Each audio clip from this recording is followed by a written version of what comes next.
안녕하십니까. 급격히 변화하는 신경산업 정책 방향과 농업소득 감소 및 농촌 현장의 노동력 부족, 고령화 등 농촌 환경 변화 속에서 전략경영체 등 공공농업 경영체의 역할 및 발전 방향을 모색하는 뜻깊은 토론회에 참석해 주신 모든 분들께 진심으로 감사를 드립니다. 저는 오늘 행사의 진행을 맡은 한국전략경영체 중앙연합회 사무총장 백관호입니다. 성을 다할 것은 굳게 가집니다.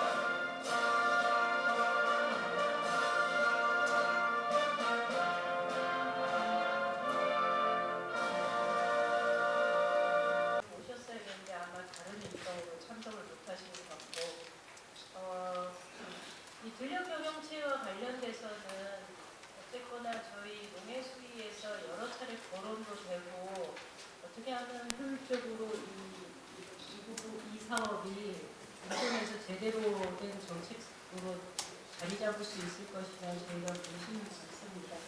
오늘 귀한 발제를 해주실 이동필 전 장관님께서는 공직을 마치시고 저희 고향인 의성에 오셔서 지금 정착을 해서 지역민들과 함께 생활하고 계십니다. 평소에 평생을 학계에서 그리고 이제 행정에서 이제 다시 현장으로 돌아오셔서 경험하신 바들을 오늘 단체에서 잘 녹여내시지 않을까 생각이 들고요. 귀한 말씀 제가 잘 듣고 또 토론자 여러분들 하시는 이야기 잘 듣고 역시 많이 배워서 이 정책에 좀 잘 반영할 수 있도록 해보겠습니다. 다시 한번 먼 길에서 이렇게 다 경향각지에서 이 자리를 함께 내용을 채워주시기 위해서 오신 분들께 진심으로 감사드립니다. 고맙습니다. 네, 빨리 가려면 혼자 가고 멀리 가려면 여럿이 함께 가라고 하는 그 아프리카 속담이 있습니다. 이러한 속담이 우리 전략 경영체의 목표와도 같다고 생각이 듭니다. 좀 세상 사회는 날로 급격히 변화하고 혁신하지 않으면 살아남을 수 없는 그런 매 순간순간 위기에 봉착하는 현 시대에 살고 있습니다. 이러한 시점에서 우리의 농업, 농촌 문제도 가만히 현실에 안주해서는 우리의 미래는 없겠다라는 생각이 듭니다. 그래서 미래의 주역, 미래를 열어가고 대안을 제시하는 우리 전략 경영체가 우리 존경하는 이동필 전 장관님과 함께 더불어서 이런 토론회 장을 마련했다는 것에 대해서 깊이 감사를 드리면서 함께 참여해 주신 분들께 진심으로 감사하다는 말씀을 드립니다. 농업, 농촌을 둘러싼 대내의 환경이 크게 어려워진 상황에서 지속 가능한 농업을 위한 정책 토론회가 국회에서 열리게 되어 매우 뜻깊게 생각합니다. 이 자리를 함께 마련해 주신 농촌 살리기 네트워크 이사장님이신 이동필 전 농림축산부 장관님을 비롯해서 주제 발표 및 패널 여러분과 토론회 개최에 힘써주신 관계자분들께 진심으로 감사의 말씀을 드립니다. 잘 아다시피 우리 농업 농촌의 현실은 매우 좀 어렵습니다. 반복되는 기후 재난과 함께 개방화로 인한 농산물값 하락, 고령화의 그 심화로 인한 인력 난 등으로 농업 포기, 농촌 소멸론까지 대두되고 있습니다. 또한 고금리와 고물가 등 어려운 경제 여건 속에서 민간 소비 위축으로 인한 농산물 소비 침체, 원자재 가격 상승 등으로 농가 경영비 증가 등으로 특히 영세 고령농들이 큰 타격을 입고 있습니다. 그러나 기후 변화와 국제 정세 불안 등과 맞물려서 식량 위기에 대한 전 세계적인 우려가 높아지고 있는 가운데 대한민국 농업은 국민의 먹거리 보장을 위한 안정적인 식량 확보를 위해 반드시 지속 가능해야 한다고 생각합니다. 농촌 인력 부족 및 고령화, 생산비 증가와 농산물 수입 개방 가속화 등의 대내외적 위기를 극복하기 위한 방안이 절실한 상황입니다. 이를 극복하기 위해서 공동영농이 필수라고 생각합니다. 그 대표가 바로 우리 전략 단위의 규모화를 이루고 조직화된 공동 영농 경영 조직인 들녘 경영체라고 확신합니다. 들녘 회원분들 박수 한번 쳐주십시오. 우리 들녘 경영체는 우리 이동필 전 장관님과 조가옥 전북대 전 교수님의 발상으로 시작된 것으로 알고 있습니다. 우리 한민족의 조상은 당군 할아버지 그러잖아요. 우리 들녘의 당군은 이동필 전 장관님하고 조가옥 교수님이라고 해도 과언은 아닙니다. 감사를 드립니다. 들녘 경영체는 농촌 고령화와 노동력 부족 등 어려운 영농 한계를 극복하기 위한 대안이며 품질 고급화와 생산비 절감 등 이 나라 농업의 경쟁력 제고에 큰 역할을 하는 주체입니다. 여기에 농지를 규모화하고 단지화해서 중대형 농기계를 효율적으로 사용하며 농식품의 가공, 판매, 체험, 관광 등을 추진함으로써 농산물의 부가가치를 높이는 농업의 6차 산업화를 추진할 수도 있습니다. 뿐만 아닙니다. 들녘 경영체는 최근 줄을 잇고 있는 귀농 귀촌인들의 성공적인 영농 정착을 위한 인큐베이터링 역할을 하기에도 적합합니다. 들녘 경영체가 활성화되면서 대한민국 농업은 지속 가능해지고 세계 속에서 우뚝 설 수 있습니다. 모쪼록 오늘 토론회가 들녘 경영체들이 농산물의 공동 생산은 물론 6차 산업화를 통해서 부가가치를 높이고 농촌 경제 활성화를 선도하는 전문 경영체로 발전하기 위한 구체적 정책 대안이 모색되는 자리가 되기를 바라겠습니다. 먼저 서두에 인사를 드렸어야 되는데 김영권 전 의원님과 또 바쁘신 국정에도 불구하시고 이 자리를 찾아주시고 빛내주신 임미애 의원님 또 안경자 대전광역시 의원님께도 진심으로 감사하다는 말씀을 드리면서 끝으로 오늘 토론회에 참석해 주신 모든 내외빈 여러분께 감사를 전하고 가정의 건강과 행복이 가득하시기를 기원드립니다. 감사합니다. 이 자리에 오니까 참으로 오랜만에 뵙는 분들이 상당 부분 계신 것 같습니다. 특히 우리 이동필 장관님은 농촌경제연구원 원장님부터 해서 지금까지 이렇게 농업 농촌을 위해서 또 이제 공직에 계셨던 부분에서 지금은 이제 현장을 직접 체험하면서 이렇게 계신 것에 대해서 다시 한번 고맙고 감사하다는 말씀을 드립니다. 먼저 토론회를 준비해 주신 한국들녘경영체 종합연합회 장수영 회장님과 농촌살리기 현장 네트워크 이동필 이사장님 그리고 전업농신문 강종권 대표이사님께 진심으로 감사의 인사를 드립니다. 특히 아마 이 자리에 이 토론을 주관해 주신 이계호 의원님이 참석을 해 주시면 더욱더 자리가 빛났을 텐데 저도 뵙고 싶었는데 오늘 뵙지를 못하는 것 같습니다. 좀 안타깝기는 합니다. 특히 우리 경북 의성에서 이렇게 달려와 주신 우리 김영권 전 의원님 또 현 임미애 의원님 반갑습니다. 참 오래간만에 뵙고 이렇게 농업 농촌을 위해서 역할을 해주시는 것에 대해서 다시 한번 감사의 말씀을 드립니다.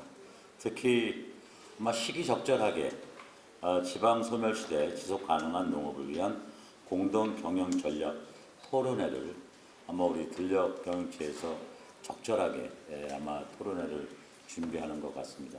이와 관련해서 준비해 주신 임직원 여러분들에게 다시 한번 고맙고 감사하다는 말씀을 드립니다. 현재 우리 농업 농촌은 고령화, 후계자 부족과 같은 구조적 어려움에 직면해 왔습니다. 최근 잦은 이상 기온은 식량 안보를 위협하고 있으며 비료값, 사료값과 전기요금, 유류비 같은 에너지 비용 증가도 농가 경영 안정성을 위협하고 있습니다. 또한 저출산, 국내 인구 감소와 급격하게 일어나고 있으며 도농간 인구, 사회, 경제적 불균형 심화로 농촌 소멸이 가속화되고 있는 실정에 있습니다. 이뿐만이 아닙니다. 50%에도 못 미치는 식량 자급률과 국지적 전쟁이 반발하고 있는 현 국제 정세를 고려할 때 식량 안보는 굉장히 중요할 수밖에 없습니다. 우리 농업은 식량 안보의 최일선으로 농업의 지속 가능성은 결국 국가 안보와도 직결되어 있다고 해도 과언이 아닐 것입니다. 들녘 경영체 육성과 같은 공동 경영 전략은 지속 가능 농업을 위한 대안으로 충분히 검토해 볼 수 있다고 생각을 하고 있습니다. 생산자 조직화, 규모화를 전제로 농지와 시설의 공동 이용을 통해서 한정된 농업 자원의 효율적 이용을 도모할 수 있을 것입니다. 공동 경영, 경영 다각화를 통해 채산성 증대, 노동력 절감과 지역 공동체 유지와 같은 편익도 기대할 수 있을 것입니다. 이를 위한 국가와 지자체의 지원은 필수적이며 정부와 국회의 예산 확보 노력이 반드시 뒤따라야 할 것입니다. 오늘 토론회는 지속 가능한 농업을 위한 공동 경영 전략에 대해서 효율적이고 다양한 방안을 모색하기 위해서 마련이 되었습니다. 오늘 논의 과정을 통해서 우리 농업, 농촌에 실질적인 도움이 될 수 있는 여러 해안들이 제시되기를 바라겠습니다. 모쪼록 귀한 시간 되시기를 바라겠습니다. 대단히 고맙습니다. 네, 여러분 반갑습니다. 이동표입니다.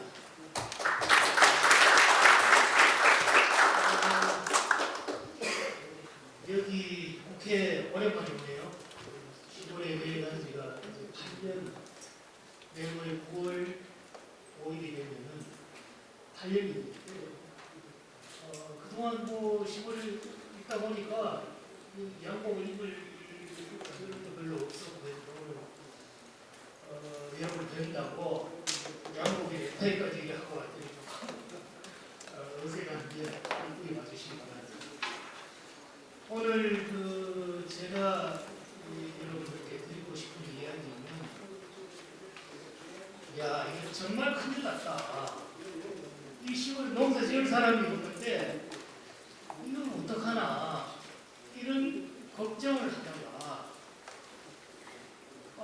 그래도 이런 부분에 대해서 우리 사회에다가 이런저런 내가 가보니까 이렇게 답답한 일이 있습니다 하는 보고라도 드려야 되겠다 싶은 심정에서 오늘 농업 구조 개선, 그리고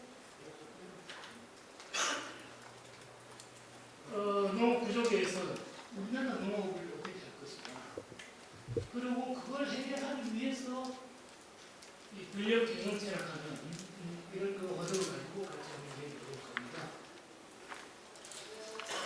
먼저 시작하는 이야기 같은 것은 가급적 줄이겠습니다만, 어쨌든 시골에 퇴직을 한 다음날 시골에 고향 내려가서 일을 마치면은 집으로 가겠다.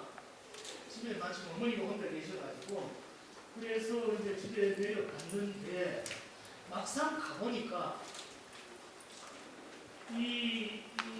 정말 무슨 노인 요양원 같은 그런 시골의 현실을 보면서 스스로 놀랍고 자괴감 같은 게 들었습니다. 도대체 내가 뭘 했는가, 이런 생각이 들었거든요.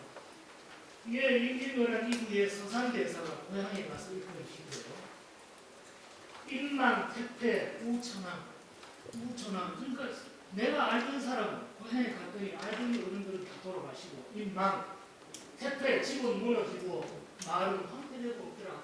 이런 심정이 제가 고향에 가서 느꼈던 그런 것입니다. 더군다나 이 개인주의가 만연하고 눈앞에 작은 이익 가지고 그 집착하고 무임승차하고 등등등등 이 지역 공동체 자체가 무너져가고 있는 이런 현실을 보면서, 야, 이 우리 농촌을 어떻게 해야 될 것인가, 그런 걱정을 하게 되었고, 그런 가운데서 어른들이 하는 농사가 있어서 그걸 가지고 이제 농사를 좀 하는데, 논이 한 800평, 밭이 한 2000평 이래야 되는데 제 몫으로 있는 것이. 그런데 논 같은 경우에는 거기는 그래도 이모작을 하는 데라서 8년 동안에 벌써 3사람이 뒷담화를 못 짓겠다 하고 농사 지을 사람이 없다. 농사를 지을 사람이. 그러니까 이뿐이 없다는 게 아니고 그러니까 큰 농기계를 가지고 농사를 만들어 지는 경영 자체가 없습니다. 밭같으면 더군다나 말할 나위가 없다. 밭같이 기계화가 아니니까.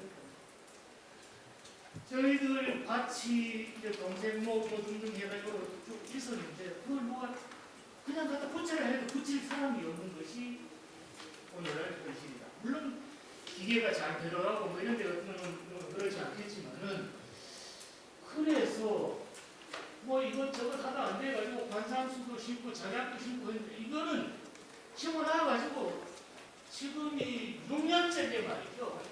3년이면 키워간다는 분들이 그것도 멋있도 않네. 무슨 말? 야 이게 참 우리가 농정을 열심히 하고 뭐 이것저것 하는 사람은 많은데 이 쌀 그나마 쌀 외에는 뭐 이게 가격이 뭐 칼로리 아예 더군다나 이건 뭐 바꿔가지고 다른 걸 해보라 이래도 시설이나 장비가 없기 때문에 엄두도 못 내는 이런 현실을 보면서 이런 거 찾아봐야겠지만은 그러다 보니까 유통 단계에서 무슨 공선회의 뭐 이런 공동사업 법인 홍보연합 등등 소위 수직적 이런 조직화밖에 안 됩니다. 이것만 가지고 부족하다. 이게 생산이 뒷받침되지 않는 유통 단계에서 무슨 조직화 이렇게 해가지고는 소비자들의 신뢰를 얻기 어렵다. 그럼 이 생산 단계뿐만 아니라 이런 계열화까지도 연계되는 그러니까 수직적 수평적 조직화가 병행돼야만이 성과를 얻을 수 있다. 그래서 우리나라 근력 경영체를 보니까 아까 시작은 정부 시작은 2009년이었죠. 그 당시에 15억을 가지고 이렇게 시작했는데요. 지난해까지 대략 한 1250억을 들여서 컨설팅, 시설 장비, 사업 다각과 이렇게 진행하고 지금 현재 운영되는 것들을 보면은 대략 한 600개 정도, 617개 됩니다. 전남이 222개, 전남이 엄청나게 많죠. 전국이 200개, 충남이 55개, 경북은 45개. 저건 아마 그 농지의 특성상 집단화된 농지가 전남국이 많기 때문에 그럴 수도 있고 그쪽 사람들이 좀 더 적극적으로 있는데 참여해서 그럴 수도 있고 여러 가지 이유가 있기 때문에 그런 한번 따져보는 것을 같고요. 그래서 경영체의 평균 경작 면적은 162헥타르입니다. 생각해보세요. 우리나라 부담 평지 면적이 1.5헥타르 근데 그 중에서 농만 따지고 농가원에서도 또 필지별로 따지면은 대단히 영세해가지고 이걸 가지고 어떻게 규모하고 뭐 어떤 하는 게 기계를 쓰고 거의 막 효율적으로 이용하기 어려운 이런 상태인데 162헥타르 정도를 내가 책임 병행을 한다고 생각하면은 굉장히 규모가 됩니다. 그거를 효율적으로 이용을 할 수 있겠죠. 그래서 이게 21년도에 제가 결과를 보니까 1년 경영체를 하고 나니까 공동 작업의 비율이 굉장히 늘어난다. 이양이 강제 이런 것도 굉장히 늘어납니다. 이렇게 하니까 생산비가 한 15% 정도 줄어듭니다. 근데 소득이 높아지는 거는 잘 모르겠다. 소득은 한 1.4% 정도 안 합니다. 수익은 한 5% 정도 안 합니다. 그런 정도 얘기를 하고 있습니다. 이 부분에 대해서도 한번 좀 이제 지금쯤은 우리 국장님 오셨습니다만은 협력 경영체의 성과에 대해서 한번 분석을 할 필요가 있다. 여러 가지 형태가 있겠지만 이걸 어떻게 할 것이냐, 사업 취지 자체에 대한 이해도, 역할 분담 이런 부분들이 선행돼야만이 주민들을 공동회의에 참여시킬 수 있을 것이다. 그 다음에 법이나 하는데 혹시 여기 장기 걸려 당초에 남해하고 거창에 2003년에 이 공동용역 거주했을 때 당시에 15년인가 이렇게 장기 계약을 했어요. 임대 장기 임대. 그런데 굉장히 불안해하는 것이 15년 필요 줬다 혹시 내 땅을 불러당 가져가버린 게 아닌가. 이런 부분에 대해서 그 당시에 김태호 지사하고 그 누구죠? 남해 군수 배영재 의원 이런 분들이 보증을 하고 내려가지고 이게 그나마 작동을 했던 생각이 있는데 어떻게 이걸 법이나 하고 개인 사업장을 받고 경영의 투명성을 확보할 것입니다. 그다음에 이 전문 조직체 이게 무슨 전문 사업체잖아요.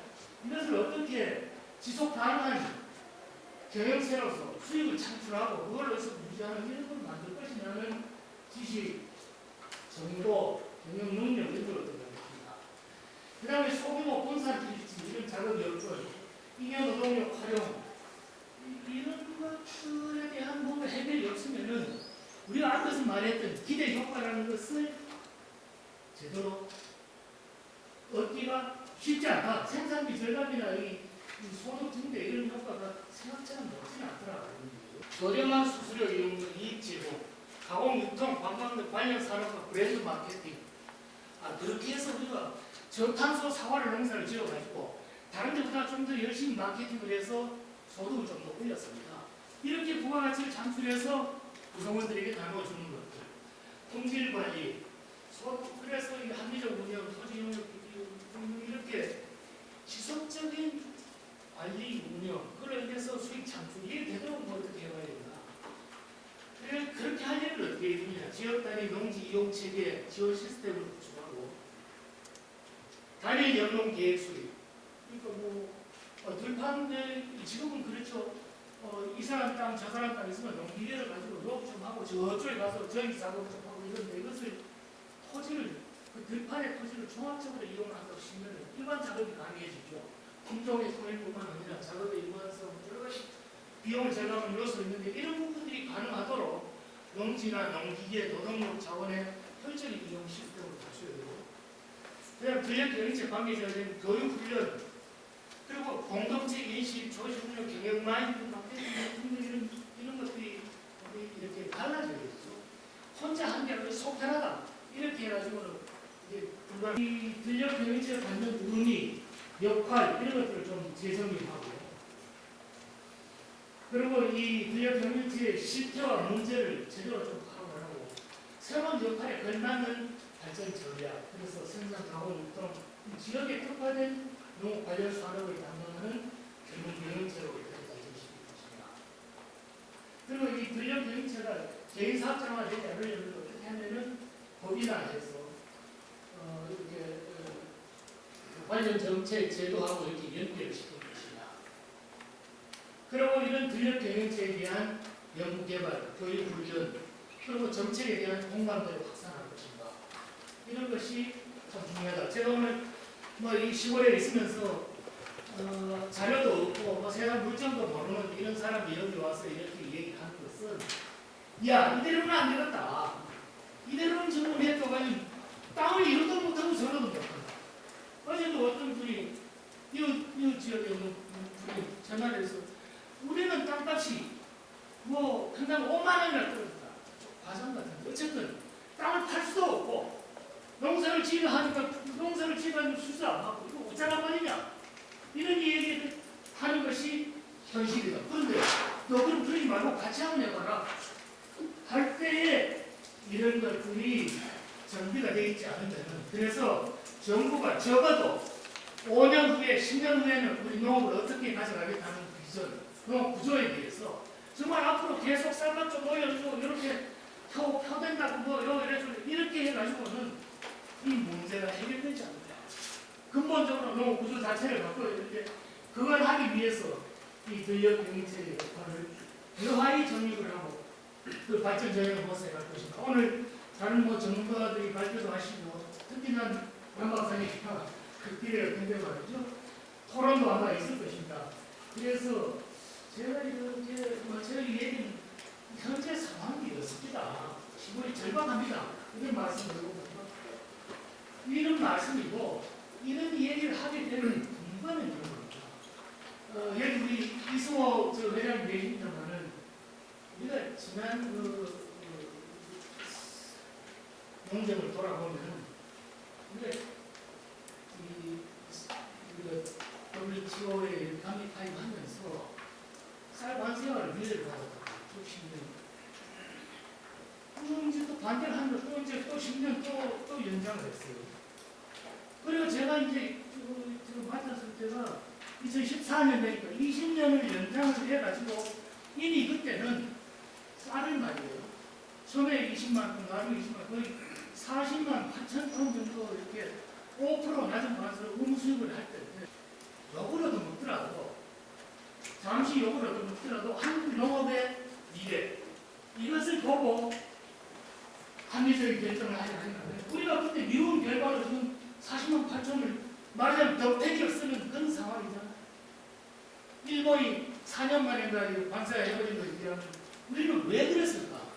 왜 그랬을까? 이런 거에 대한 반성. 그래서 앞으로 그럼 우리를 어떻게 해야 될 것이냐 이런 얘기인데 이 얘기는 맹자에 나오는 얘기인데요. 옛날에 춘추시대에 정나라 자산이라는 말은 정승이 이상합니다. 이 겨울날 이 사람은 말해서 요즘 치면 자가용 좋은 자가용 정승이 다 가는데 저쪽에 추운데 물을 건너는 백성들이 그러니까 아이 내 차 타라 말이야. 내가 태워줄게.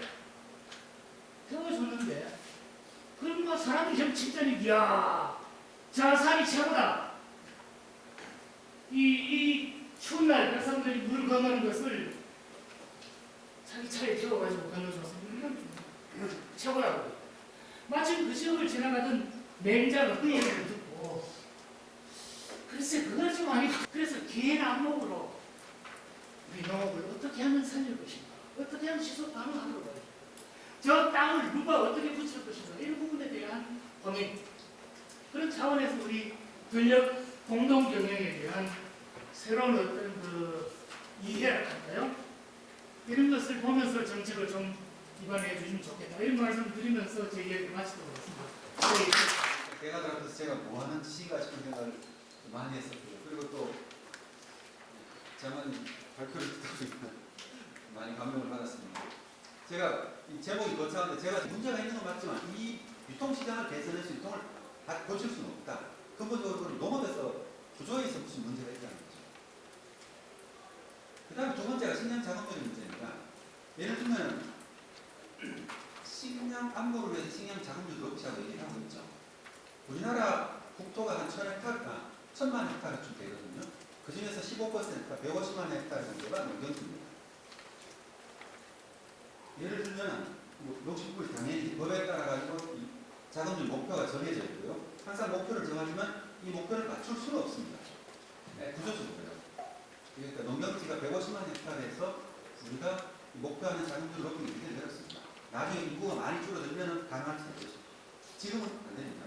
현실적으로 그러니까 아무리 노력하더라도 저쪽 25% 있잖아요. 25% 이상 곡물 기준으로서는 높아지기 어렵다는 게 이제 전문가들 대치들이 진단이고요. 아무리 노력하더라도 실질적으로 자금률도 이제 싸라고 이제 이게 OECD적으로 공통적으로 농업 구조가 어떻게 되는지 분석하는 통계를 사용하거든요. 저도 우리나라 통계자를 많이 봤는데 저는 못 찾았습니다. 하지만 농특위에서 여차게 이제 누가 정리한 자료가 있어가지고 가져와 봤는데 우리나라는 그러니까 3헥타르 이하의 농가가 저기 보시면은 거의 93%입니다. 그러니까 영세한 농가들이 대부분을 차지하고 있고요. 농촌의 숫자를 늘리려고 노력하면은 농업 구조가 점점 나빠지는 이런 이걸 가지고 있습니다. 그러니까 사실 우리나라가 농촌이나 농업 정책을 어떻게 하나 일관성 있게 만들어 나갈 건지에 대한 이 가치 정립이 없었던 거죠. 그리고 또 이제 우리가 농가라는 개념이 상당히 농가라는 게 농민 숫자라는 상당히 애매한 개념이거든요. 선진국에서 한번 이 통계 찾아보시는 분들은 못 찾을 분이거든요. 옛날에는 썼던 통계인데 요즘은 그 통계를 찾기가 어렵습니다. 저는 그걸 못 찾습니다. 그러니까 우리나라는 농가 숫자하고 그 다음에 농민 숫자가 있죠. 농민 숫자는 그냥 농가 숫자에다 가족 구성원 숫자를 곱한 거고요. 애들까지 다 포함하는 거죠. 그러니까 농민 숫자라는 개념이 사실 우리가 전부 그렇지 않은 거죠. 그러니까 이제 경영체라는 걸 가지고 만들고 있죠. 사업자 등록 그래서 농가 숫자가 100만이니까 경영체 숫자는 100만보다 작은 게 맞겠죠. 전력 경영시 연농조합 농업 보건지구 하니까. 그렇지만 우리나라의 농업 경영체 숫자는 184만 개입니다. 그리고 우리나라 농경지 가격이 세계에서 가장 높습니다. 우리나라보다 높은 나라를 못 봤습니다. 일본보다 6배가 높고요. 네덜란드가 유럽에서 제일 농경지가 비싸거든요. 거기가 평당 38,000원 하는데 우리나라는 농수은행 집행하는 그 평균 저도 신문기사에 찾았는데 20만 원이 거래됐다고 하더라고요. 그러니까 유럽의 가장 비싼 땅보다도 우리가 너댓게 더 비싼 겁니다. 그러니까 농가가 우리가 아무리 규모가 필요하더라도 농가가 땅을 사서 넓히는 것은 거의 불가능합니다. 그런 일은 거의 일어나는 굉장히 힘들고요. 인구는 이제 인구라고 얘기를 하고 의미가 없죠. 왜냐하면 앞에 장관님 말씀하셨지만은 이미 농장주의 평균 연령이 68세 정도입니다. 그리고 2차 베이비 부모들이 이제 은퇴하는 시기가 한 9년 정도 남았거든요. 9년 후면 지금부터 계속 줄어들 겁니다. 고령층 숫자가 줄어들면서 농업인구가 전반적으로 줄어들고 그 다음부터는 농업인구가 급격하게 줄어들거든요. 그러니까 우리가 뭔가를 구조를 바꿀 수 있는 기회가 큰 충격 없이 구조를 바꿀 수 있는 시간이 10년이 채 안 남았습니다. 문제는 기후변화의 속도하고 그러면 그 70세에 가까운 영세한 농가가 기후변화의 속도에 맞출 수 있느냐? 거의 불가능하다는 거죠. 이게 우리가 농업이 직면하고 있는 거고요. 그리고 또 아까 농업이 위탁농업이라는 게 있잖아요. 농계협회에서 나온 자료인데 우리가 다 알고 있지만 이 농농사 같은 경우는 60% 한 80%까지 전부 다 이 위탁으로 가죠. 농작업을 위탁을 합니다. 그러니까 농기계 시장의 변화가 있나요? 그러니까 큰 농기계가 하니. 근데 결론적으로 보면 농업이라는 거는 이걸 해결하는 방법은 이렇게 하는 거예요. 일본 예를 들었지만은 이게 개별 농가가 이 부조화를 키울 수는 없으니까 이 집단화되는 수밖에 없고 이게 우리나라에서 들력 경영체고요. 그럼 이게 들력 경영체가 작동을 하려고 그러면 여기에 맞춰서 정책이라는 것이 같이 가야 됩니다. 예를 들면 영농형 태양광을 가지고 만약에 소농을 위해서 영농형 태양광을 주거리잖아요. 그럼 소농이라는 구조를 계속해서 하게 만들거든요. 농가 소득에는 도움이 될지 모르지만 농업 구조는 악화시키는 거죠. 제가 좋았던 건 뭐냐면은 물리적으로 그냥 이렇게 들력 경영체가 물리적으로 이렇게 연합해 있는 문제인데 여기서는 이 한 사람이 경영주 한 사람이 법인이 완전한 지배권을 가지는 거죠. 그러니까 110헥타르면 토지 이용 계획을 어떻게 할지 모든 것을 여기서 다 결정하는 거예요. 콩을 얼마나 심을지, 감자를 심을지, 아니면 이모작을 할지 말지 같은 거를. 한 단계 좀 더 나간 거죠. 전력 경영체에서.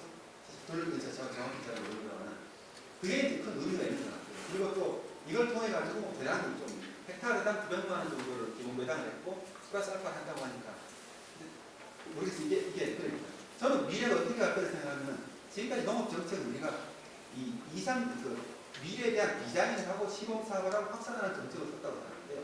사실 우리가 10년 정도 기간을 가지고 그런 식으로 하면 굉장히 리스크가 크다고 생각합니다. 우리가 어떻게 나가야 되냐면 어떤 혁신 사례는 괜찮아요. 굉장히 이제 사과라든가 다양한 작물발에 따라 다양한 모델이 가능합니다. 그러면 그런 걸 먼저 시작을 하고 나중에 괜찮은 케이스를 가지고 특수한 사례를 가지고 일반화시키는 방식이 있잖아요. 그걸 하기 위해서 그럼 어떤 특별법을 만들든가 아니면 무슨 R&D를 가지고 이런 식으로 되게 규모화된 사업에 투자하든가 해가지고 과감하게 혁신 사례를 만들어가고 실패하고 성공하는 것도 있을 겁니다. 그걸 가지고 이게 확산시켜 나가는 방식을 쓰는 게 우리가 한 5년, 10년 안에 의미 있게 뭔가를 바꿀 수 있는 게 아닐까. 공동계획을 어떻게 할 것이냐 그런 주제가 되겠습니다. 이게 굉장히 중요한 자리입니다. 저희들이 양극화를 하는데 지금 0.3헥타 미만 농가, 1000평 미만 농가가 전체 3분의 2예요. 그 다음에 0.5헥타 이하 농가가 52%, 0.5헥타면 100m, 50m에서 농사짓는 그 미만에서 농사짓는 분이에요. 이렇게 영세돼 있고, 그 다음에 또 하나는 3헥타 이상 농가는 2014년도 영농 규모화가 끝나가 동시에 그 비중이 점차적으로 쌀 저런농이 줄어들고 있는 현상을 볼 수가 있는 것이죠. 여기서 이 영세 소농농가를 어떻게 관리하시려고 하는데, 그 다음에 아까도 계속 얘기해 주고 있는 게 지금 60대 미만의 농업 계획자 수가 얼마냐면 18만 명이에요. 그 다음에 50대 미만의 농인 취업자가 17만 5천 명이에요. 아까 장관님께서 말씀하신 앞으로 10년 후에 대한민국 농업을 짊어지고 할 분들입니다. 이분들은 뒤에 또 다른 많은 문제가 있죠. 근데 저는 이 자리 볼 때마다 너무 안타까운 게 뭐냐면 1995년도가 농가 허당 농업소득이 농사지어서 버는 소득이 1,084만 원이었는데 작년에 22년도에 950만 원밖에 안 갔어요. 30년 동안 1,000만 원 플러스 마이너스 100만 원 내지는 200만 원이었어요. 다행히 작년에는 1,100씩 4만 원. 이게 가장 큰 문제다. 두 번째, 그리고 왜 그러냐? 농업소득은 농업총수익에서 농업교육을 뺐는데 농업총수익은 그래도 한 20년 동안 한 40% 늘어났는데 식량작물에 관련 있는 소득은 82%, 100% 미만. 그다음에 냉류, 미국, 냉류 이런 부분에서는 엄청나게 쩔어있다. 이게 농업소득의 가장 감소 요인 중 하나고, 그다음에 중요한 게 농업총수익은 40%가 늘었는데 경영비는 71%가 늘었다는 거예요. 그중에 대부분의 경영비가 다 늘었는데 종자도 늘어나고 농기계 관련 비용도 2배가 늘어나고 이런 비용들이 늘었기 때문에 수익은 한정되어 있는데 이 비용이 늘었기 때문에 전체적인 농가 소득이 감소하고 있다. 김제시인데 이때 김제시 쌀 재배면이 2,000헥타였습니다. 계산해서 보니까 600억에서 800억, 700억 정도를 쌀 가격이 폭락해서 떨더라. 그래서 어떻게 보면 지금 김제시가 상대적으로 농콩 재배를 많이 하고 있는 이유가 여기에 있는지도 모르죠. 그 다음에 이것은 이제 쌀 하나만 봐도 비용은 계속 늘어나고 있다. 근데 이게 오늘의 주제일 수도 있습니다. 지금 아까 우리 남 박사님이 규모 경제를 얘기했는데 위에서부터 밑으로 내릴수록 갈수록 규모 굉장히 더 크다는 것이죠. 그 얘기는 뭐냐면 규모를 확대하면 할수록 비용은 절감된다는 얘기예요. 근데 이것은 전체 생산비지만 생산비에서 토지영비하고 자원영비는 직접 생산비는 더욱더 떨어지고 있다는 거예요. 근데 이게 굉장히 의미를 가지고 있는데 이 다음 자리를 보면 또 다른 문제를 발생하고 있는 겁니다. 첫째는 뭐냐면 자, 규격별로 보고 경영 연령대로 보니까 결국 기대가 없는 영세농, 고령층, 소농층들은 엄청난 비용을 지불하고 있더라. 이게 근데 결국은 이분들이 탈락해서 다른 데로 빠져나가는 게 좋은데 결국 그 사람 갈 데가 없는 거예요. 농사 질 수밖에 없는 상황이에요. 그래서 이 농기계 관련 비용들을 어떻게 절감을 할 것인가는 개별 영역에서 절대 안 된다는 거죠.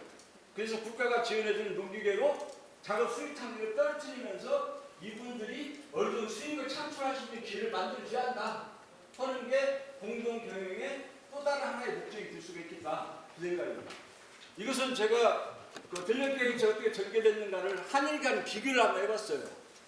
일본에는 농업 경영을 전공하는 것이 굉장히 많아가지고 수많은 자료를 봤는데 딱 이겁니다. 1960년대는 노동력이 도시로 빠져나가면서 노동력을 중심으로 조직화가 돼 있고 저희들도 옛날에 마을단이어서 저도 시골에서 자랄 때 마을단 우리 동네에서 2개 부로 나눠가지고 물을 다시 먹고 소화를 같이 했었어요. 근데 언제부터냐면 기계가 점점 깨졌죠.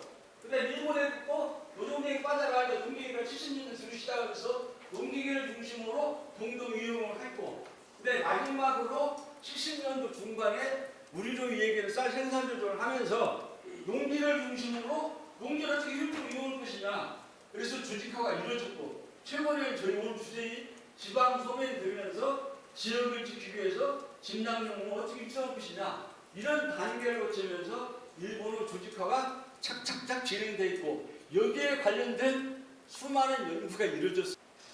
이것은 제가 발표자를 안내하다가 우리 장관님도 후회가 있으신 것 같은데 2013년도 들녘계획 회의를 하고 있는데 어떤 경영지휘관이 소리 빡 들어서 하는 얘기가 중과학부에서 당신 일본서 공부해가지고 일본 진락용으로 뻗다가지고 들녘계획체를 만든 거 아니냐 그런 식으로 얘기를 하더라고요. 절대 그게 아니라는 거예요.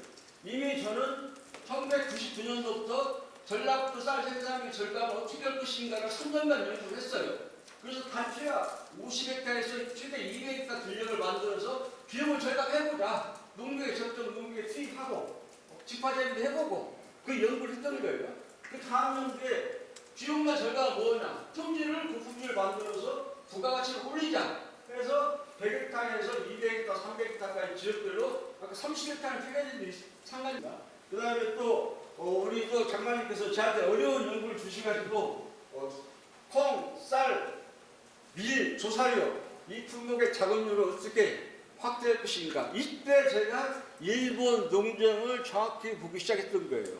그 전에도 뭐 진낭농 좀 알긴 알았습니다만. 그러니까 결국은 일본의 진낭농농은 사실 뒤에 우리 김 박사님께서 발표를 해주실 내용이었는데 제가 자료 보니까 없어가지고 사실 마을 단위를 보면 20헥타, 30헥타 수준밖에 안 든다. 우리나라 대역이 한 가지고 해결할 수 있는 그 정도밖에 안 되는 면적이에요. 이게 규모 경제를 누릴 수 있는 여유가 없는 거예요. 그래서 자꾸 지금도 계획체별로 진단 영역별로 통폐합하고 연계해서 확대하는 게 그들 생각이에요. 모든 학자들의. 그게 결국은 저희들의 전략 계획처럼 규모가 되는 거죠. 그 다음에 가장 어려운 게 법으로. 하다 보니까 법이 지정이 안 돼 있으니까 너무나 어려움이 많더라. 그래서 2017년도부터 농업계획 육성법의 제 6장에 25년 이상 50일 이상 되면 이러이러한 사업을 지원할 수 있다라고 법을 근거로 했던 게 저희들이 안전으로 사업을 추진할 수 있는 근거가 되었습니다. 그래서 전략계획 시작하면서 중요했던 게 처음부터 조직화를 해버리자 연합으로. 그래서 우리 의원님 고향에서 우리 이 회장님 아시죠? 이분을 중심으로 한 6년간 저분이 회장하면서 창립팀을 만들어서 법인 만들기까지 중심축이 돼가지고 농식품부하고 유대관을 잘 맺었습니다. 그런 일이 184개, 135개, 114개가 지금 전략작물 직불과 연계해가지고 육성온 단지가 되었습니다. 여기도 결국은 전남, 전국, 충남이 굉장히 많다. 근데 여기에서도 평균 면적을 보면 전체 이때 저희 2019년까지 보니까 170헥타 정도까지 평균이 나오고 있는데 때로는 이 안에는 큰 농협에서 운영하는 계획체 면적이 많아가지고 이런 부분이 있는데 한 최소 한 100헥타에서 120~130헥타까지는 전략계획에서 커버를 했더라. 그대로입니다. 그거를 법에다가 집어넣어서 거의 통과한 걸로 알고 있어요. 그만큼 식량 안보를 중요하게 됐다. 그런 것을 볼 수가 있겠고 빨리빨리 정리하겠습니다. 그 다음에 이제 이것은 그대로 우리 쌀 관련 정책, 식량 정책에서 어떻게 변화가 있는가인데 결국 밀은 84년 중단되고 11년도 거의 중단되고 다행히 밀산육성법이 20년대에 제정이 돼가지고 밀 자금을 올리는데 많이 기여를 하고 있다. 근데 저는 아직도 너무나 부족하다고 생각을 하고 있습니다. 평균 87%를 하고 있어요. 진량농민 14,100개 중에서. 그 다음에 농산물 판매를 공동으로 판매한다는 거의 80%, 농기를 효율적으로 잘 집단적으로 이용한다는 56%, 범인들은 70%라고 있고, 그 다음에 모든 세무까지 경영까지 다 하고 있는 데가 한 30%를 하고 있더라고요. 이게 전형적인 저희들이 추구해야 할 가치 중 하나다. 그 생각에 사실 저희들이 분석해서 보니까 아까 어디 아까 문건 같은 경우 24억이라는 매출을 올리면 대단한 경영체입니다. 중소기업 어지간한 중소기업보다 훨씬 많은 중소기업의 그 매출액이에요. 그렇기 때문에 각각 파트별로 이런 조직을 해서 책임을 전가해서 열심히 맡음과 역할을 할 수 있는 역할을 주어줘야겠다. 그다음 이게 굉장히 축산통이 성공한 이유가 여기에 있는 겁니다. 이게 품종에서부터 건조 정성까지 세팅이 돼 있는 거예요. 각각 기계와 체계별로. 그래서 우리 전략계획 제가 지금 아까 6,000헥타의 농콩을 재배하고 너보다 훨씬 더 많은 면적을 하고 있는 시스템이 이 시스템에 의해서 이루어진 것이다 라는 생각이 들고, 그 다음에 각각의 농기계들은 적정 농기계를 소개하는데 여기에 대해서는 저하고 우리 농가들 간에 약간의 갈등 관계가 있습니다. 농가들은 좀 여유있게 갖고 싶고 저는 비용 따져서 적정 농기계를 하시면 좋겠다는데 그 중간 라인을 잘 잡아가면 좋지 않겠다는 생각이 들고, 그 다음에 오늘 제가 이제 마지막으로 농민들한테 부탁 한번 해보고 싶었던 게 농지법 제3장 1절에 농지 이용 증진 사업이라고 있습니다. 근데 언제부턴가 이 사업을 완전히 사문화되어 있어요. 그래서 농촌진흥 우리 큰에 계신 이 분야 최고 전문가한테 말씀드렸더니 사문화했다는 거예요. 아, 사문화했으면 법에서 빼버리지 몰라 갖고 있냐고 그런 농담까지 했는데, 이제 농지 이용 증진 사업은 김제시나 부안군 같은 데를 통해서 사례로 이런 농지 이용 증진 사업을 한번 해봤으면 좋겠다. 그러면 거기에서 농지가 집단화되고 단기화되면서 수익성, 생산성이 확대되지 않겠느냐, 그런 생각입니다. 근데 옛날에 어렸을 때 뭐냐면 농지 이용 증진 계획을 농지 이용 계획을 정부가 시군에서 수립을 했었어야 해요. 근데 이제는 수립 안 해도 농지 이용 증진 사업 할 수 있다고 법적으로 내려놨습니다. 이게 충분히 가능하다. 그래서 이겁니다. 지금 우리 지역에서 이보다 더 심각하게 농사를 콩농사, 봄농사 다 이모작게 짓고 있습니다. 우리 장의장님도 마찬가지고 우리 회장님도 다 마찬가지예요. 그러니까 아까 문경 같은 데서 이 모든 사람들의 뜻을 이쪽에다 반영해서 공동계획서가 이쪽에다 벼 심고 이쪽에다 콩 다 심어버리고 이쪽에다 이모작할 때는 산작물, 보리 심고 밀 심고 이런 식으로 회장님들이 앉아가지고 다 조정할 수 있다는 거예요.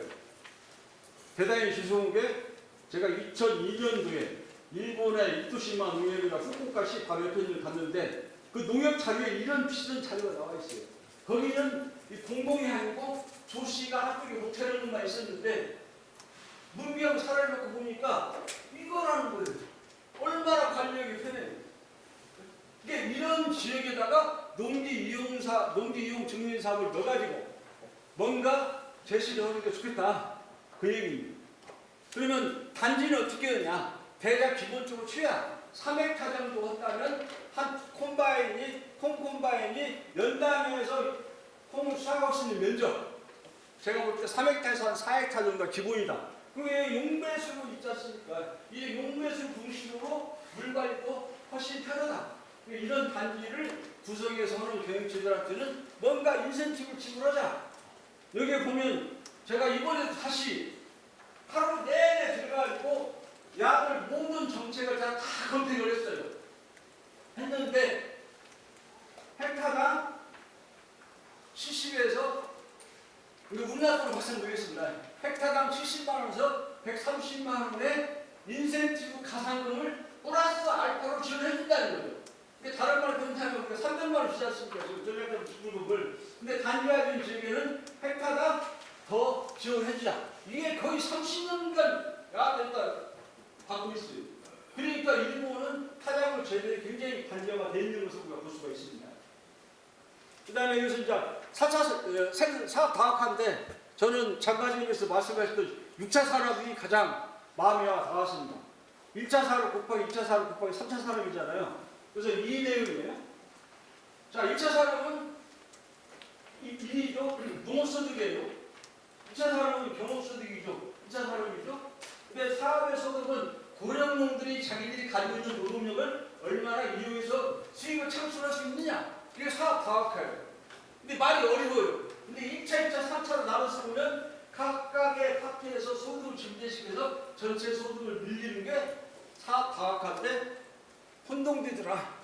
그래서 6차 산업, 비록 그 단어가 일본에서 넘어왔다고 하더라도 이렇게 설명하면 이해가 좀 빠르다. 그 다음에 지금 뭐 이 내용이 좀 복잡한데, 자, 각각 계획체들이 돈을 내놓는 계획체는 임차료 비세가 받으면 돼요. 플러스 알파로. 아까 수익이 더 창출된 만큼. 근데 농지하고 농기계를 내놓는 사람들은 농지하고 아까 임차료에다가 농기계 임대료를 갖다 그 돈까지 주면 돼요. 그 다음에 마지막으로 노동력을 제공하는 분들은 노인까지 제공하면 된다는 얘기예요. 어려운 거 하나도 없습니다. 이게 아까 말씀드린 대로 1차 산업, 이게 이제 2차 산업, 3차 산업과 연결되는 그런 부분이죠. 그 다음에 이게 지금 제가 문경 얘기를 듣고 저 나름대로 머리 막 돌려가지고 정리해본 데이터인데 내용이 좀 보시면 힘들 거예요. 근데 이게 지금 근데 이제 문제가 여기서 발생되는 문제가 제가 문경은 대단히 중산간 지역으로 더욱더 고령화되어 있고 영세화되어 있어가지고 극소수 두세 명이 그 지역을 다 커버하고 있어요. 근데 전라북도 평야시대 같은 경우는 그게 안 맥혀요. 대부분이 농지도 다 50% 60% 임차하고 있고 젊은 경영인들이 그 다음에 대부분이 자기 논 경제에다가 너무 어르신들도 농작업도 다 해주고 있어요. 그러니까 못하면 아까 가운데다 여기다 못하면 내가 임차지가 뺏기고 농기계 작업력을 뺏기는 그런 어려움이 있다는 겁니다. 그래서 폐가일 때는 우리 장인어른도 그런 말씀 하셨는데 폐가일 때에서 좀 어려움이 시작했느냐, 그럼 그것을 어떻게 극복할 것이냐는 제가 그래서 이번 발표 끝나고 가서 우리 익산 지역의 젊은 계획체들을 대상으로 사례를 조사를 할 때예요. 해가지고 너희들이 과연 지금 현재 얼마 임차에 얼마 작업을 했는데 얼마 수익이 됐냐, 근데 만약 못했을 때 어떻게 될 것인가를 분석해서 각각의 이 회원님들이 수익이 더 창출 수 있는 시스템을 제가 한번 구사를 한번 만들어 볼까. 그런 것이 만들어지지 않으면 절대 폐가일에서는 문제 같은 사안이 나오기 어려울 것 같지만, 그래서 이번에 이것은 저희들이 과제로 들고 있고, 이게 지금 그겁니다. 그래서 이것을 어떻게 극복할 것이냐. 또 하나는 문경이 그때 당시 양파값, 감자값이 좋아서 다행이었지, 만약에 감자, 양파값이 떨어졌을 때, 만약 수량이 약화됐을 때 법인이 책임을 어떻게 질 것이냐, 그런 부분들을 어떻게 할 것인가도 굉장히 중요하다. 그래서 그것 같은 경우도 아까 정리하는 법인이 돈을 정리하는 부분, 그다음 아까 집단화됐을 때 농가들한테 인센티브를 지불해 줄 수 있는 부분, 그렇지 않으면 기존에 문경에 참여했던 농가들이 탈퇴할 수 있는 가능성이 굉장히 많다. 저는 그 생각입니다. 인사드리겠습니다. 네. 정말 오늘 중요한 토론의 시간인 것 같습니다. 아까 우리 이동길 이사장님께서 이렇게 얘기했지만 농업에 대한 근본적인 농업 구조에 대한 고민, 이 문제에 대해서 우리가 그동안 많은 얘기가 있었지만 최근에 사실 이렇게 농업 구조에 대한 고민 얘기는 없었는데, 오늘 또 새로운 계기를 통해서 또 농업 구조에 대한 접근뿐만 아니라 정말 앞으로 어떻게 농사를 지을 것인가에 대한 새로운 영역태, 그런 부분을 통해서 아마 들려볼 경영체 얘기가 나왔던 것 같습니다. 제가 일일이 오늘 네 분의 이 발표를 사실 시간이 만약에 허락됐으면 요약해서 말씀을 드리는 게 있지만은 여기 또 오늘 시간 관계상 그렇고 여러분 그 자료를 참고하시고 이번 이동필 이사장을 비롯해서 우리 세 분의 주장을 고생 많이 해서 박수 한번 부탁드리겠습니다. 토론에 6분의 이제 토론자들이 지정 프로그램에 참석을 했습니다. 그래서 오늘 제가 진행은 6분의 지정 토론자를 한 분당 5분 정도 이렇게 요약해서 말씀드리고, 특히 아마 뒤에 보면은 또 자료집에 또 토론 요약 자료가 있기 때문에 그거를 활용을 하시고 나중에 또 해서 핵심적인 말씀만 드리고요. 특히 오늘 또 이렇게 먼 곳에서 왔기 때문에 또 프로에서 또 좀 어렵게 우리가 보신 분들이기 때문에 또 이렇게 질문을 받는 그 시간을 갖도록 하겠습니다. 그래서 오른쪽에 토론자들은 명심을 해주고 좀 부탁을 드리도록 하겠습니다. 제가 한 분 한 분 우리 토론자들을 소개해드리도록 하겠습니다. 김윤태 미래농업전략연구원의 원장님 참석해 주셨습니다. 감사드립니다. 한국농촌경제연구원의 김태훈 부원장님도 함께 해주셨습니다. 순천대학교 엄기범 교수님도 함께 해주셨습니다. 전 농림수산부 차관을 지내셨고 현재 그 FOA의 한국협회장인 이준원 전 차관님 모셨습니다. 들녘 경영처에서 아마 대협력 부회장을 맡고 있는 정환용 부회장님도 함께 해주셨습니다. 마지막으로 농림수산식품위원회에서 최명철 식량정책관님이 참석해 주셨습니다.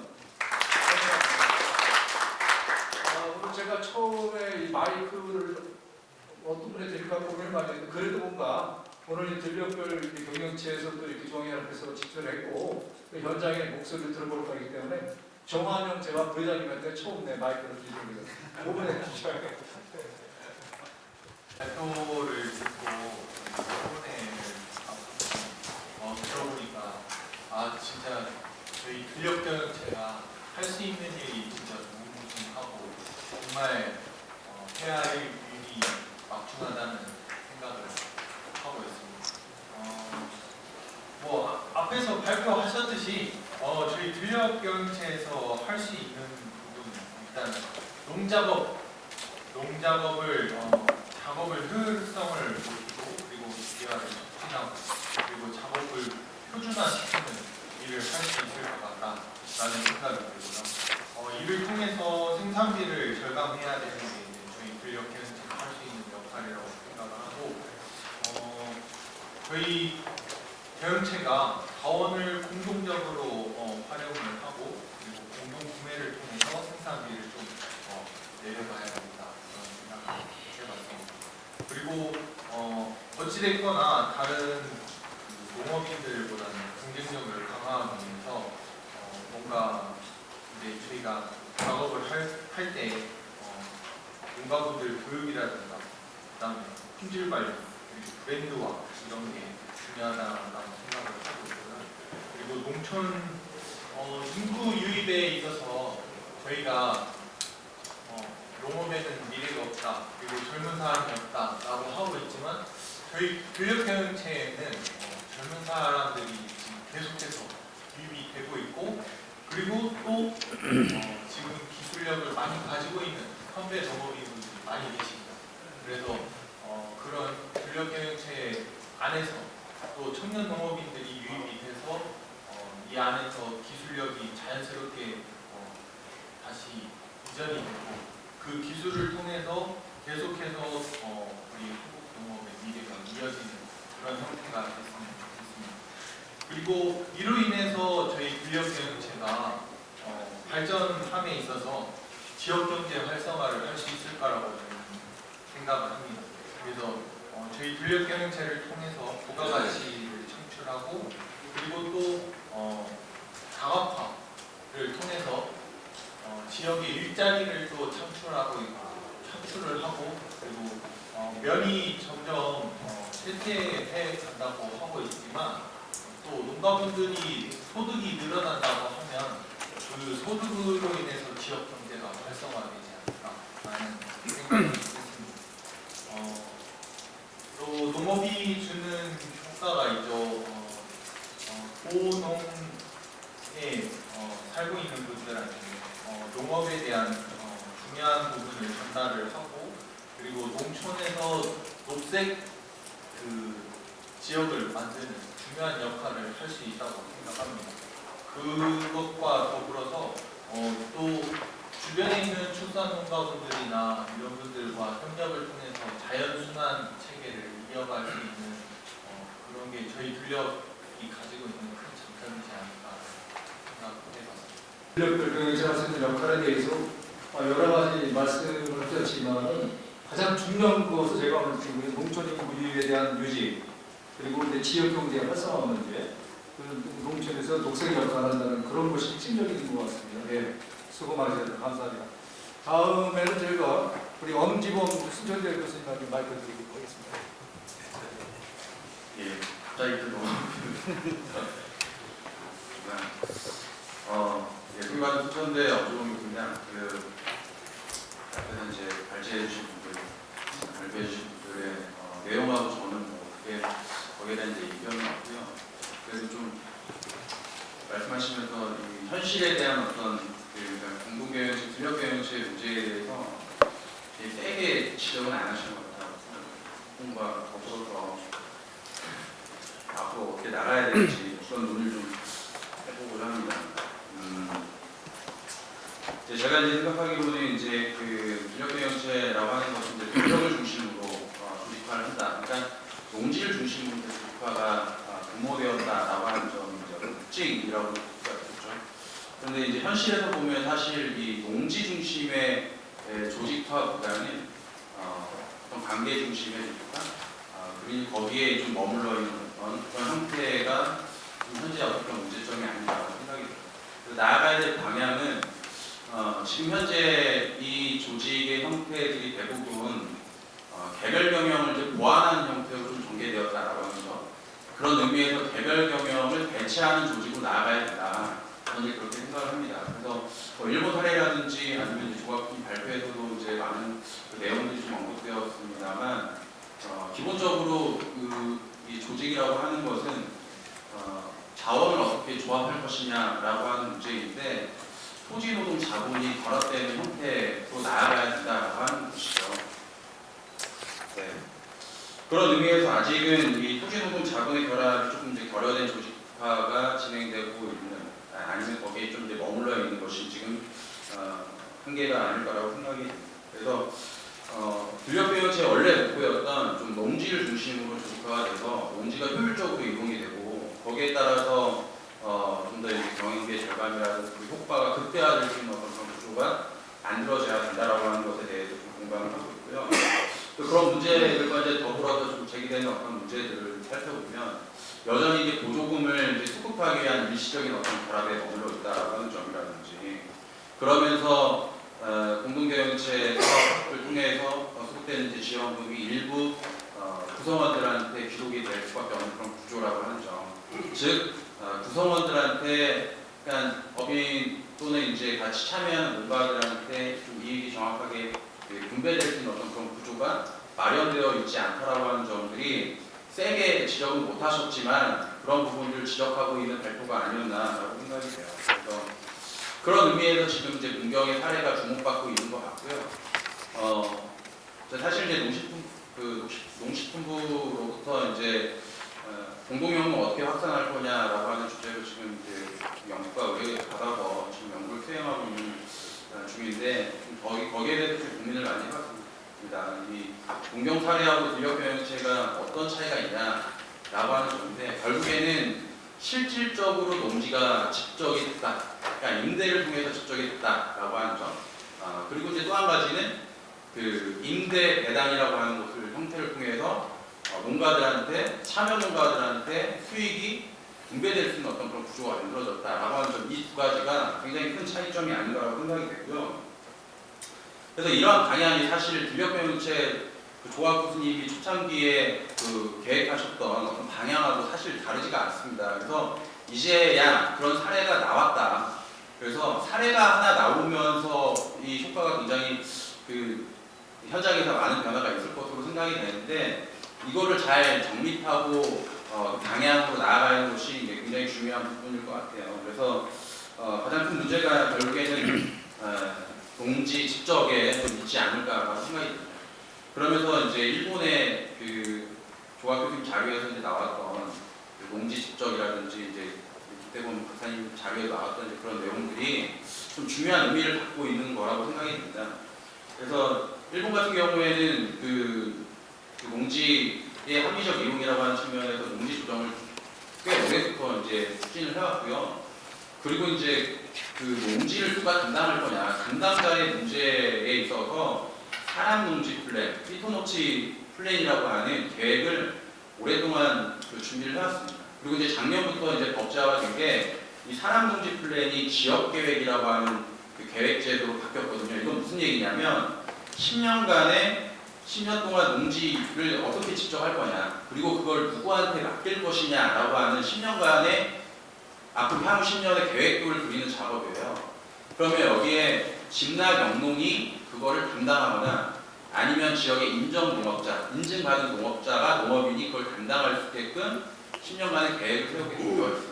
그래서 앞으로 이런 이제 그 지역 계획과 집락 영농의 관계가 지금 이제 그 우리가 하려고 하는 이제 농지 이용 증진 사업의 어떤 실제 그 현장에서 작동할 수 있게끔 하는 작업이 앞으로 이루어질 필요가 있겠다. 그래서 농지 이용 증진 사업과 근력경영체, 공동경영체가 그렇게 자리매김할 수 있도록 방향을 만들어주는 것이 굉장히 중요할 것 같습니다. 그래서 내년부터는 아마 이 농지 이용 증진 사업이 현장에서 작동할 수 있도록 좀 내용이 많이 주제가 좀 완화되는 것으로 알고 있는데요.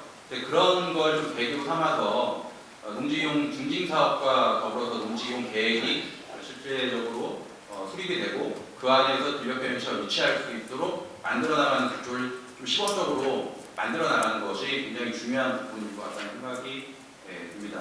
그리고 이제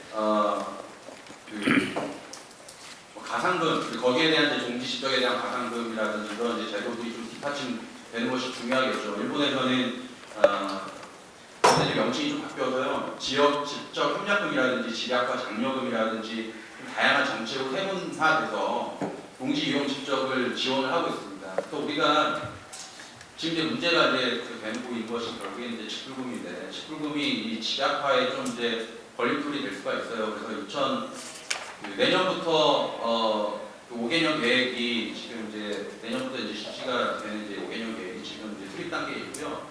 여기에 좀 반영이 돼서 직불금 제도가 조금 농지 집적에 좀 유리할 수 있는 어떤 방향으로 가는 것, 거기에 대한 어떤 그 문제 제기가 그 안에 담겨질 수 있도록 하는 것이 굉장히 중요할 것 같습니다.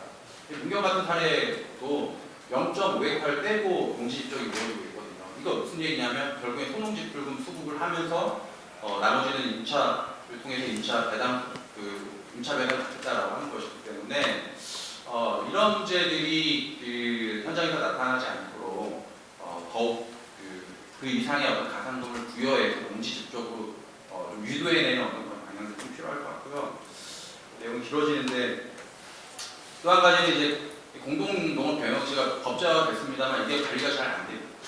공동농업경영체라고 하는 것이 법제화가 됐는데 거기에 이제 이 공동농업경영체라고 한 그 지점이 된 게 전체 전력경영체의 한 1%도 안 된다고 들었습니다. 그래서 실제 현장에서 이 농지 집적과 그리고 이제 소득의 어떤 그런 이제 배분이라든지 이런 문제들이 방향으로서 설정이 되고 거기에 맞춰서 나아갈 수 있도록 그걸 관리할 수 있는 어떤 그런 주체가 좀 필요하지 않을까라고 생각이 돼요. 그래서 공동농업경영체를 지정보다는 뭐 인증을 좀 바꿔 나가고 그걸 이제 관리할 수 있는 어떤 관리기구를 두고 그리고 모니터링할 수 있도록 방향을 좀 유인해 나가는 어떤 그런 정책들이 좀 필요할 것 같고요.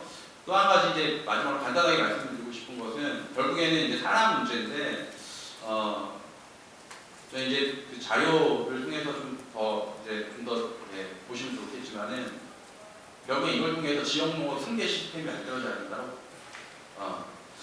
그 청년 농업인들이 지금 이번 정부에서 3만 명 육성을 이제 목표로 해서 공개가 수립되었고 거기에 맞춰 매년 5,000명씩 청년 창업농, 그러니까 지금 후계는요 선정이 이루어지고 있습니다만 올해 굉장히 힘들었습니다. 그러니까 현장에서 청년 창업농 100만 원 초창기에는 굉장히 많은 지원이 있었습니다만 이제는 그 지원을 받을 수 있는 사람이 받으려고 하는 사람이 많지 않다.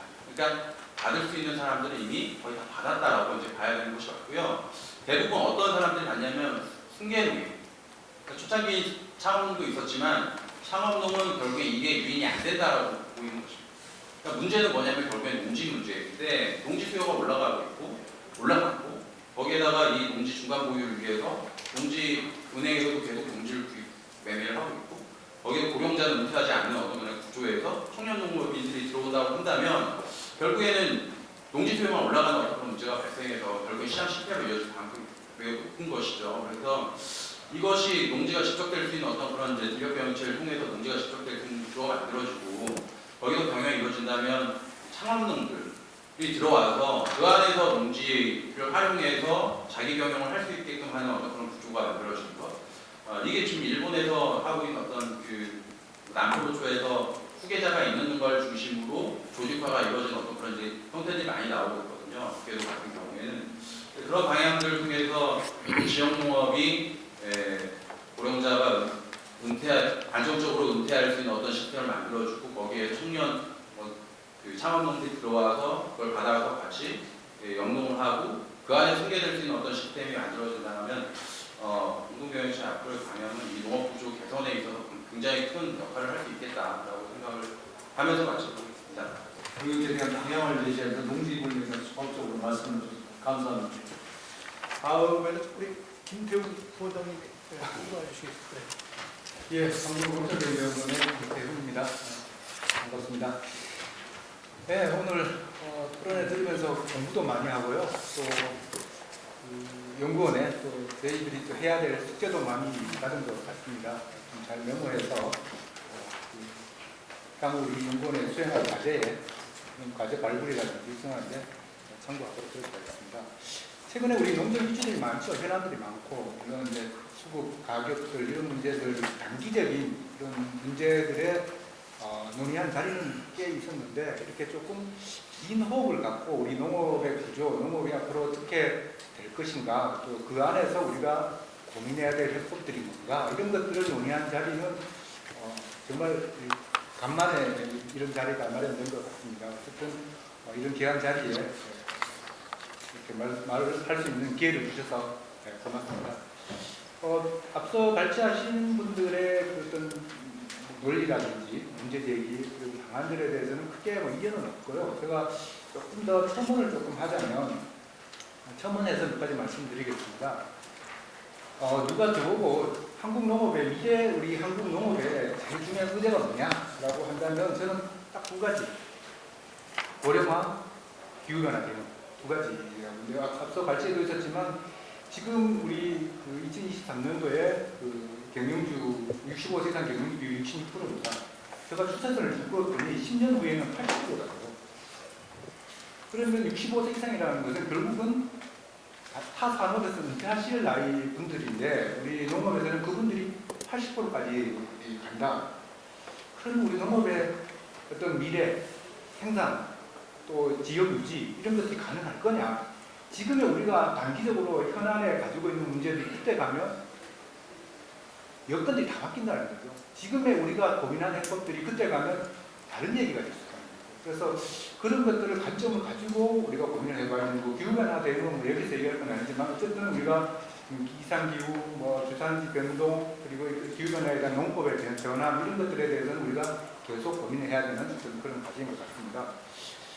그 고령화 문제는 사실은 이제 우리가 그 전문가분들도 얘기하면 농업의 현안을 얘기가 있는데 제가 이렇게 핵심을 찾아 들어가면 결국은 이 고령화 문제 대응. 그러니까 우리가 뭐 농업인 육성이라든지 노동력 공급, 일자리 문제, 또 스마트 농업 이런 것들도 결국은 우리가 지금의 앞으로의 향후의 우리 농업의 고령화 문제, 인력 감소, 노동력 부족 문제 이 문제를 어떻게 풀어갈 거냐에 대한 어떤 고민의 어떤 방안들이 아닌가라는 생각을 저는 해봤습니다. 그래서 오늘 말씀하신 것들 중에 그 여러 가지 그러면 이 미래의 우리 농업의 문제에 대응할 때 저 개인적으로는 조직화의 방법 외에 그러면 우리가 이렇게 인구가 줄어들고 농업의 인력들이 줄어들고 고령화되는데 우리가 대응할 수 있는 방법이 뭔가? 조직화 외에는 사실은 뾰족한 수단이 없다는 거죠. 그런데 그 조직화를 그냥 조직화라고 퉁쳐서 얘기를 해버리면 사실 그것도 방법이 안 돼요. 여러 가지 방법들을 여러 가지 형태들에 대한 조직화에 대한 고민들이 필요하다라는 생각이 드는 거고 또 이 조직화에 대해서 어떤 장점들은 앞서 발제에 나 있었는데 거기에 제가 하나만 첨언을 하자면 농장의 관점에서 조직화가 상당히 중요해요. 저희들이 지난 정부에서 우리가 공익직불제, 공익기능 얘기를 많이 하고 현 정부에서도 직불금을 5조까지 늘린다고 하는데 이 선택직불에 대한 확장성에 있어서 그 확장에 대해서는 다 동의를 해요. 그런데 이걸 정책화하는 고민에 있어서는 카운터파트가 너무 많아요. 모니터링하고 행정비용이 너무 많이 들어요. 결국은 조직화를 통해서 그 비용들을 줄여주지 않으면 아무리 취지가 좋아도 그 제도를 만들 수가 없는 거예요. 그런 측면에서 이 조직화, 공동경영 이런 것들은 의미가 있다. 저는 거기에 의미를 조금 더 부여하고 싶고요. 그런데 앞서 얘기도 있었지만 그럼 우리가 이제까지 조직화를 하지 않았느냐? 꽤 했었죠. 또 법인 문제, 인력 경영체 등 여러 가지 조직화를 했는데 외적인 성장은 꽤 있었는데 몇 분들이 지적하셨지만 그런 내실이 좀 부족한 문제, 그런 현안들, 지역 내의 어떤 갈등 문제 이런 것들이 있습니다. 그 문제들을 좀 고민을 좀 해봐야 되는데 저는 첫 번째 이 공동 경영의 어떤 대상을 어떻게 볼 거냐.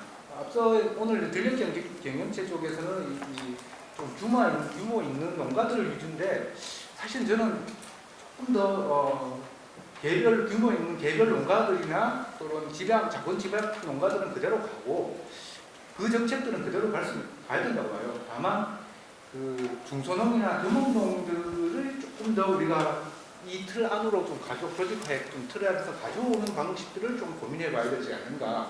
이 얘기는 결국은 우리의 농업의 정책들이 우리가 기존에 경쟁력, 규모화 이러면서 그 영세 소농들을 이 구조조정의 대상으로 볼 거냐, 아니면 우리가 그분들을 이 적절한 역할을 부여하면서 우리가 이 조직화를 통해서 이 농촌 지역 사회를 유지하고 농촌을 활성화하고 그렇게 같이 이렇게 갈 수 있는 그 방법으로 우리가 고민해야 할 것이냐라는 것이 중요하고 그런 측면에서 조직화들도 여러 가지가 있겠지만 조금 더 영세 소농에 대한 관점에서 조금 더그 틀을 만들어 봐야 되는 것이 아닌가라는 생각이 들고, 또 하나는 이 취지는 좋지만 정책에서 너무 드라이브를 세게 걸면 부작용이 나타나요. 우리 임 교수님도 얘기하셨지만 이게 그 보조금에 대한 그 부작용들이 있는 거거든요. 그래서 이게 지역마다 그 생산한 품목이 다르고 인구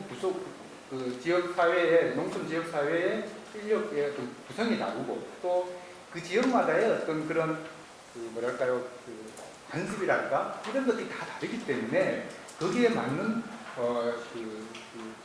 공동경영체 조직화의 힌트들이 좀 나와야 되지 않은가. 앞서 얘기했던 뭐 주주형, 경북에 있는 주주형이 있을 수도 있고 공동 판매형이 있을 수도 있고 또 공동 생산형이 있을 수도 있고 여러 가지 법인형 등등 그 특성에 맞는 듯한 다양한 형태를 만들고 정부 쪽에서는 그렇게 할 수 있도록 인센티브를 조금 이렇게 대상이 여기는 되고 여기는 안 되고 아니라 그렇게 하면 인센티브를 줘서 끌어올 수 있도록 하고 그 다음에 그 여러 가지 갈등들을 지역사회 공동체에서 그냥 해결하라고 던져버리면 될 것 같아요. 그래서 그런 룰들을 좀 만들어서 그러니까 그 운영 규칙이라든지 비용 분담 그리고 이익을 어떻게 분배할 것이냐 각각의 참여자 역할을 어떻게 할 것이냐 이런 것들에 대한 기본적인 물론 지역에서 변형이 가능하지만 기본 틀을 조금 정책 쪽에서 조금 만들어서 참고할 수 있는 것들을 만들어주고 또 이런 것들이 어쨌든 농업을 하면서 여러 가지 좀 더 이렇게 판매까지 가기에는 좀 부족한 부분들이 있기 때문에 그런 부분들에서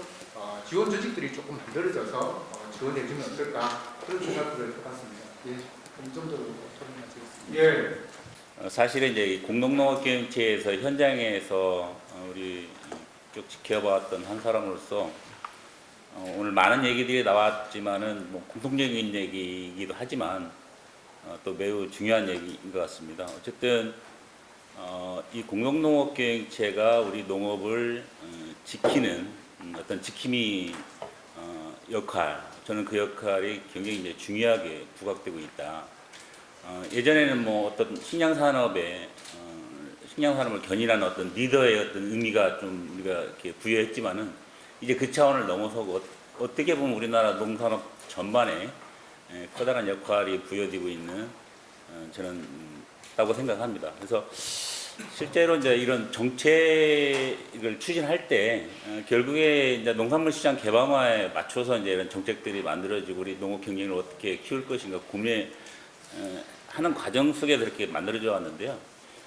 가장 중요한 것들은 정책의 어떤 지속성 이런 것들이 조금 답보가 돼야 되고 실질적으로 공동경영을 발전시키기 위해서 이제 전북대학교 조각 교수님이 2014년도에 들녘경영체 단계별 육성 모델을 10가지 모델을 그때 발표를 했었어요. 근데 그 모델이 뭐냐면 지역 실정에 맞게 경영체 주체별 역량에 맞게 그렇게 육성을 하자.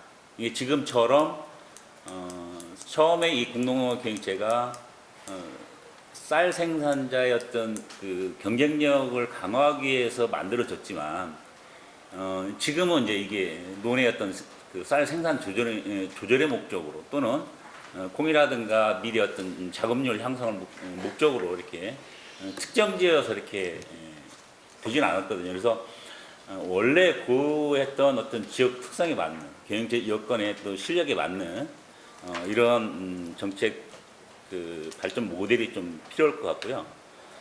이러한 것들이 성공을 하려면 정말 성공적인 어떤 모델이 꼭 필요하다. 그래서 너도 나도 다 다각화를 하겠다고 하는 것들은 어떤 경험과 역량이 부족한 공동경영체 주체들이 실패할 가능성이 매우 높거든요. 그래서 성공적인 모델들, 예를 들자면 논에 김제 씨가 논에 콩 재배 면적 6,000헥타면 향후 뭐 10,000헥타까지도 갈 수 있거든요. 그러면 생산비 콩을 원물로만 이렇게 판매하는 시스템을 놔둘 것이냐, 여기에 가공이나 어떤 6차 산업과 결합해서 더 부가가치를 높일 것이냐 이런 문제들. 그래서 이러한 모델로 또 다음 지역도 어디를 이렇게 발전시켜 나갈 것이냐 고민해보고, 또 제주도에서 문성훈 기장님 오셨지만 제가 작년에 이제 제주도 갔더니 그분이 일궈놓으신 메밀밭이 수십만 평이 있는데 너무나 아름답고 많은 사람들이 오고 가고 거기에 다양한 또 6차 산업들이 이루어지는 걸 보고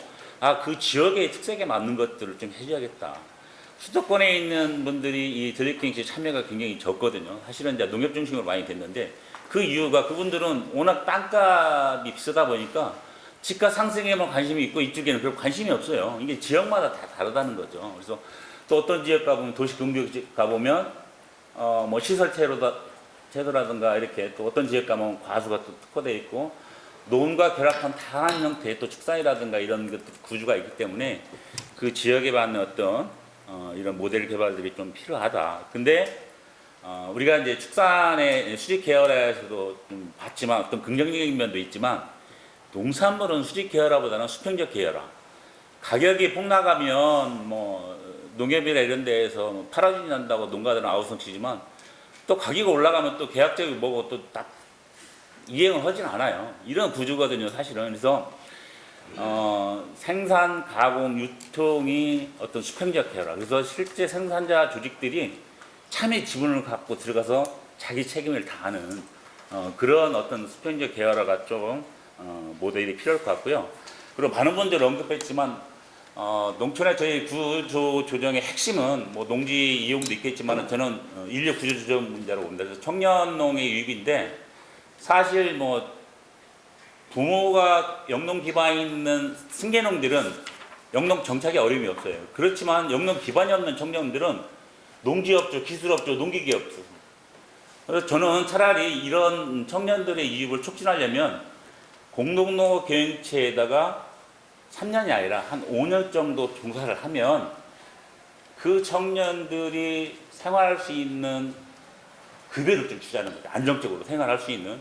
그러면 청년은 농지가 없더라도 기술을 배우고 또 고령화된 농가들이 못하는 문서화 작업이라든가 이런 걸 통해서 서로 협업도 할 수 있고 그리고 거기에서 자연스럽게 은퇴하는 농가들이라든가 이런 분들의 농지를 산자승계가 이루어질 수 있다는 거죠. 그래서 청년 정책들이 이런 걸 좀 시급히 좀 도입했으면 좋겠습니다. 이게 특히 기존에 정착했던 20, 30, 40대 젊은 농업인들과 농지에 있어서 서로 경쟁이 아주 치열하게 되고 그렇기 때문에 또 어떤 규모화라든가 이런 거에 또 걸림돌이 되고 있습니다. 그리고 진짜 이제 공동농업시의 발전이 되려면 정부가 다 해줄 수는 없거든요. 그래서 사단법인 한국전력협회 중앙연합회의 권한과 역할이 정말 좀 강해야 되겠다. 사단법인이기 때문에 수익사업을 할 수는 없거든요. 그래서 그렇지만은 이 권한과 역할을 할 수 있는 다양한 사업들이 조금 준비가 돼야 되고 그러려면 어떤 자조금 단체의 전환 또 저탄소 농업으로 대전환 같은 것들을 공동경영체가 주도적으로 할 수 있게 하고 그 다음에 이제 아까 많은 부작용들이 얘기했지만은 아무리 전문가나 심사위원들이 그 들레경영체의 어떤 그 사업을 평가한들 실제 가장 잘하는 것은 공동경영체 내부입니다. 중앙연합회가 거기에 대해서 직접 참여해서 저 사람들은 진짜 이 공동농업을 위해서 이 사업에 참여한 게 아닌가를 누구보다 잘하고 있거든요. 평가라든가 어떤 그 제 공동경영체 인증이라든가 이런 것들을 중앙연합회가 주도적으로 좀 해나가면 오히려 더 공동농업을 촉진하지 않을까 그런 생각이 들고요. 그 다음에 마지막으로 공동경영체 아까도 말씀이 나왔지만 좀 과감한 규제예요. 특히 이제 그 소농직불제 저도 이제 민주당 당원이지만은 영세농, 고령농, 뭐 소농직불제가 그 의미는 알겠지만 사실 우리나라 300평에 대한 그 농업인에 대한 규정도 저는 잘못됐다고 봅니다. 일정 금액의 면적 또는 소득 이상으로 좀 확대될 필요가 있고요. 소농직불제를 만들다 보니까 은퇴했던 분들이 다시 휴기하는 그러다 보니까 행정력 남부서부터 이제 그런 문제가 있고 공동경영체가 이제 그 소농들의 농지를 위탁받아서 농사를 지려고 하는데 그 이용의 효율을 높이기 위해서 논둑을 좀 허물고 경지정리를 하려고 하는데 풍간에 나와서 이 법에 저촉된다는 거 안 된다는 거예요. 그러니까 어떤 농작업의 효율도 떨어지고 그런 문제가 있기 때문에 이런 것들은 조금 공동경영체 안에서 좀 규제를 풀었으면 좋겠고요. 그 다음에 이제 미래를 중심하게 해서 이런 그 대규모 경지정리를 통해서 우리가 나중에 자율주행 스마트 농기계라든가 이런 것들을 실현하기에는 우리 공동농업 경영체들이 아주 좋은 모델이 될 것이고 또 그러한 농기계의 어떤 실증 모델 것을 만들 수 있기 때문에 그런 공농기계 중심으로 3헥타, 5헥타, 10헥타 경지정지라든가 이런 걸 통해서 자율농기계 시범이나 이런 지원들도 좀 필요할 것으로 들고요. 특히 이제 그 집단화가 안 되는 이유가 부재질입니다. 시골 같은 경우는 30-40%, 도시 경기는 뭐 70% 이상이 지금 부재질인데 사실 도시농협들은 흑자를 내기 때문에 도시농협의 조합원들은 너무 혜택이 많아요. 그래서 농지를 막 쪼개기로 막 이렇게 해서 조합원이 드는 경우가 많이 있는데 사실은 이 부재지주라는 걸 우리가 인정을 하고 이게 공동농업 경영체 농지를 임차할 경우 8년 자격 의무를 폐지 또는 이에 준하는 인센티브를 좀 도입을 해서 이걸 좀 촉진했으면 좋겠어요. 어차피 범법자 만들고 현실은 위반이 일어나고 있는데 더군다나 직불금을 경작자가 가져가는 경우가 꽤 많이 있어요. 실제 지주가 그래서 이런 문제를 근본적으로 해결을 하려면 공동농업의 임차를 촉진할 수 있는 이런 제도 개선이 좀 필요하다 생각합니다. 이상입니다. 감사합니다. 예, 감사합니다. 우리 김영태 원장님께서 정말 많은 말씀을 하신 것 같습니다. 공동농업 경영체가 우리 농업의 지휘 역할을 하는 차원에서 정책에 대한 지속성 얘기 오늘 여기까지 모델을 말했는데 그것이 성공하려면 성공적인 모델이 필요하다. 그런 얘기를 하셨고 수평적인 계열화 그렇죠? 이렇게 뭐 생산 가공까지 있고 그리고 그다음에 또 인력 구조 문제를 말씀하시던 청년이라는 창원농업들이 공동농업 경영체 이해받는 정책이 필요하다는 얘기를 하면서 한국 별별 경영연합들이 확실하게 뭔가 좀 이렇게 힘을 실어주고 이게 좀 자조공 문제라든가 저태서 농업을 할 수 있도록 그런 또 이렇게 역할을 강조할 수 있습니다. 마지막으로 가금한 규제 개혁 문제. 제가 이 소농 직불금 제도 문제에 대해서도 지적을 해줬고 농촌의 이 부재지 문제도 지적을 해줬던 것 같습니다. 오늘 좋은 말씀을 많이 하신 것 같습니다. 감사드리고요. 네. 뭐 국민들 입장에서는 뭐 식량 자금률 그런 걸 생각하겠지만 농민 입장에서는 사실 소득 문제 가장 중요한 문제가 되겠습니다. 근데 제가 이제 표에서도 제가 말씀드렸듯이 농가 소득은 95년 2,100만 원에서 2023년 5천만 원보다 133% 증가했습니다. 근데 농업소득은 1995년 1,046만 원에서 2023년 1,100만 원 6%밖에 증가가 됐거든요. 그동안의 소비자 물가 상승률이 52에서 111.6으로 115% 상승했습니다. 그럼 농업소득은 사실은 지난 30년간 2분의 1로 줄었다. 이렇게 보시면 되겠습니다. 그렇게 보시면은 농업소득은 1995년 1,000만 원 수준에서 그대로 유지되는 것을 볼 수가 있겠습니다. 그러면은 이 농업소득이 왜 안 올랐냐? 이게 정부가 잘못했냐? 아니면 농가가 잘못했냐? 근데 이것과 관련해서 이제 여러 가지 뭐 이론이 있겠습니다만은 이게 농업의 구조적인 특성이다 하는 것이 이제 농업의 트레이드 이론이라는 것이 있는데 이것은 농업 기술이 이제 우리가 계속 발전하지 않습니까? 그래서 생산은 계속 늘어. 생산은 느는데 농산물 가격이 계속 하락합니다. 농산물 가격이 하락하면은 소비가 그만큼 늘으면은 소득이 줄지 않는데 농산물이라는 그 특징이 가격과 관계없이 소비량은 거의 변동이 없거든요. 그러다 보니까 수입, 가격 곱하기 소비량은 오히려 감소할 수밖에 없다. 그런 것이 이제 트레이딩 함정이라는 이론이 되겠습니다. 그래서 제가 이제 현직에 있을 때, 그러니까 우리나라 농산물 가격의 수입 차량께서 얼마나 되는가, 평균적으로 마이너스 0.5입니다. 이게 무슨 의미냐면은 농산물 가격이 10% 하락하면 소비량 5%밖에 안 늘어난다는 거예요. 그러면 결국 농업 수입은 5% 감소할 수밖에 없다. 그래서 한국 농업은 농업기술 발전, 생산량 증가, 소비량 증가 정책, 농산물 가격 하락, 농업 수입 감소. 아까 우리 남재작 소장님께서 식량 자금률과 농업 소득이 동시에 증가가 어렵다. 그런 개념으로 보시면 되겠습니다. 120페이지 보시면은 그러면은 이 농업 감소를 보충하기 위해서 농민들은 계속해서 새로운 기술을 도입해야 되고 그렇지 못하면 생존 경쟁에서 탈락할 수밖에 없다. 그래서 농민들은 생존을 위해서는 다람쥐 쳇바퀴처럼 고단하게 뛸 수밖에 없다. 그래서 이제 트레이드밀이라는 이론이 붙은 거예요. 근데 과연 그러면 농민 단독으로 이 트레이드밀 함정에서 탈출할 수 있느냐? 없다는 얘기죠. 그래서 특히 농업에서는 정부가 개입할 수밖에 없는 그런 구조가 되는 거죠. 그래서 종합적으로 봤을 때 그러면은 이 트레이드 딜 함정을 탈출할 수 있는 방법은 여러 가지 있겠죠. 그래서 규모의 경제, 오늘 논의하는 내용이 되겠습니다. 우리 공동 협업농업을 통해서 규모화를 통해서 그러니까 생산비를 절감하자. 아까 김태곤 박사님께서 생산비가 마을용이고 47% 절감된다 했잖아요. 비용이. 그것이 하나의 방법이다. 또 하나는 농산물이라는 것이 생산이 늘면 가격이 폭락하는데 반대로 생산을 줄이면 가격이 폭등하는 거예요. 2018년에 쌀 생산이 2.6% 감소했습니다.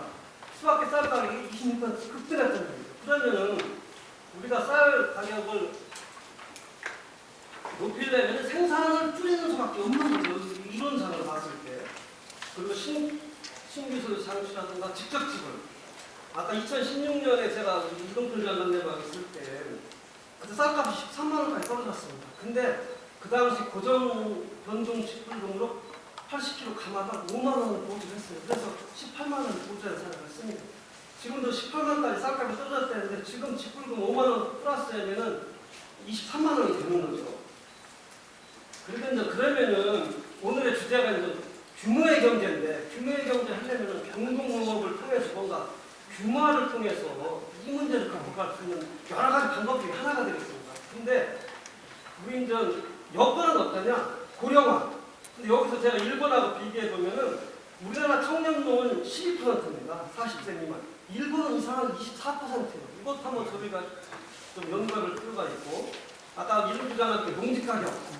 우리가 이제 LH 사태 이후에 농지 규제를 강화하는 바람에 농지 가격이 아까 우리 뭐 남주작 소장님은 뭐 우리나라 농지 가격이 너무 높다 그렇게 말씀하셨는데 하여튼 상대적으로 21년 4사분기 27만 원, 22년 4사분기 22만 원, 23년 4사분기 20만 원 이렇게 25% 하락을 했습니다. 그러다 보니까 농민 입장에서는 처분도 곤란하고 영농노령 그런 진퇴양에 처했다. 그런 측면에서 근력비행체가 하나의 해답이 되지 않겠냐 그런 생각이 들고요. 또 농업비행체 아까 이제 농업비행체 뭐 너무 작게 증가하는 게 문제다 이렇게 말씀하셨는데 우리 통계청에서 발표한 농가업수는 작년 말로 100만 호가 품질을 했습니다. 99만 9천 호. 근데 농업비행체는 182만 개입니다. 그래서 지난 8년간 14.6%가 증가했고 서울이 또 67%가 증가했습니다. 그 중에서도 강남 상부는 70% 이상이 증가했어요. 그래서 과연 이것이 그럼 왜 이렇게 농업비행체가 증가하는가? 농업에 대한 여러 가지 혜택이 많은 거죠.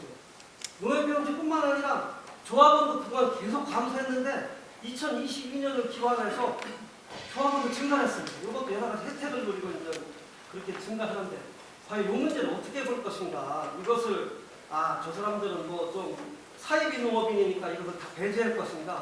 아니면은 우리 농촌 활성화를 위해서 저 사람들을 어떻게든지 이 농촌 활성화에 이용을 할 것인가? 그렇게 봤을 때 이 들녘별 대응체가 이런 문제도 좀 해결할 수 있는 길이 아닌가 그런 생각을 해봤습니다. 그래서 우리 이제 이 들녘별 대응체를 우리가 앞으로 확대하는 것은 뭐 여기 계신 분들 다 동의할 겁니다. 그러면은 농민의 걱정, 농민들은 지금 농업 비행체가 되니까 여러 혜택이 많고 농업 조합하는 데니까 여러 혜택이 많다. 그러면 이런 농업 자격을 유지하면서 들녘 비행체 참여할 수 있는 방안이 있는가? 그러려면 우리가 한번 검토해볼 문제가 농업인 자격 문제가 되겠습니다. 이게 2019년에 정부가 가축을 본인이 소유하고 본인이 계산과 책임하여 직접 운영을 해야만 농업인 및 조합원 자격이 있다 이렇게 결정을 했어요. 근데 그래서 공동사역자인 위탁사역은 자격이 없다 이렇게 판결을 했거든요.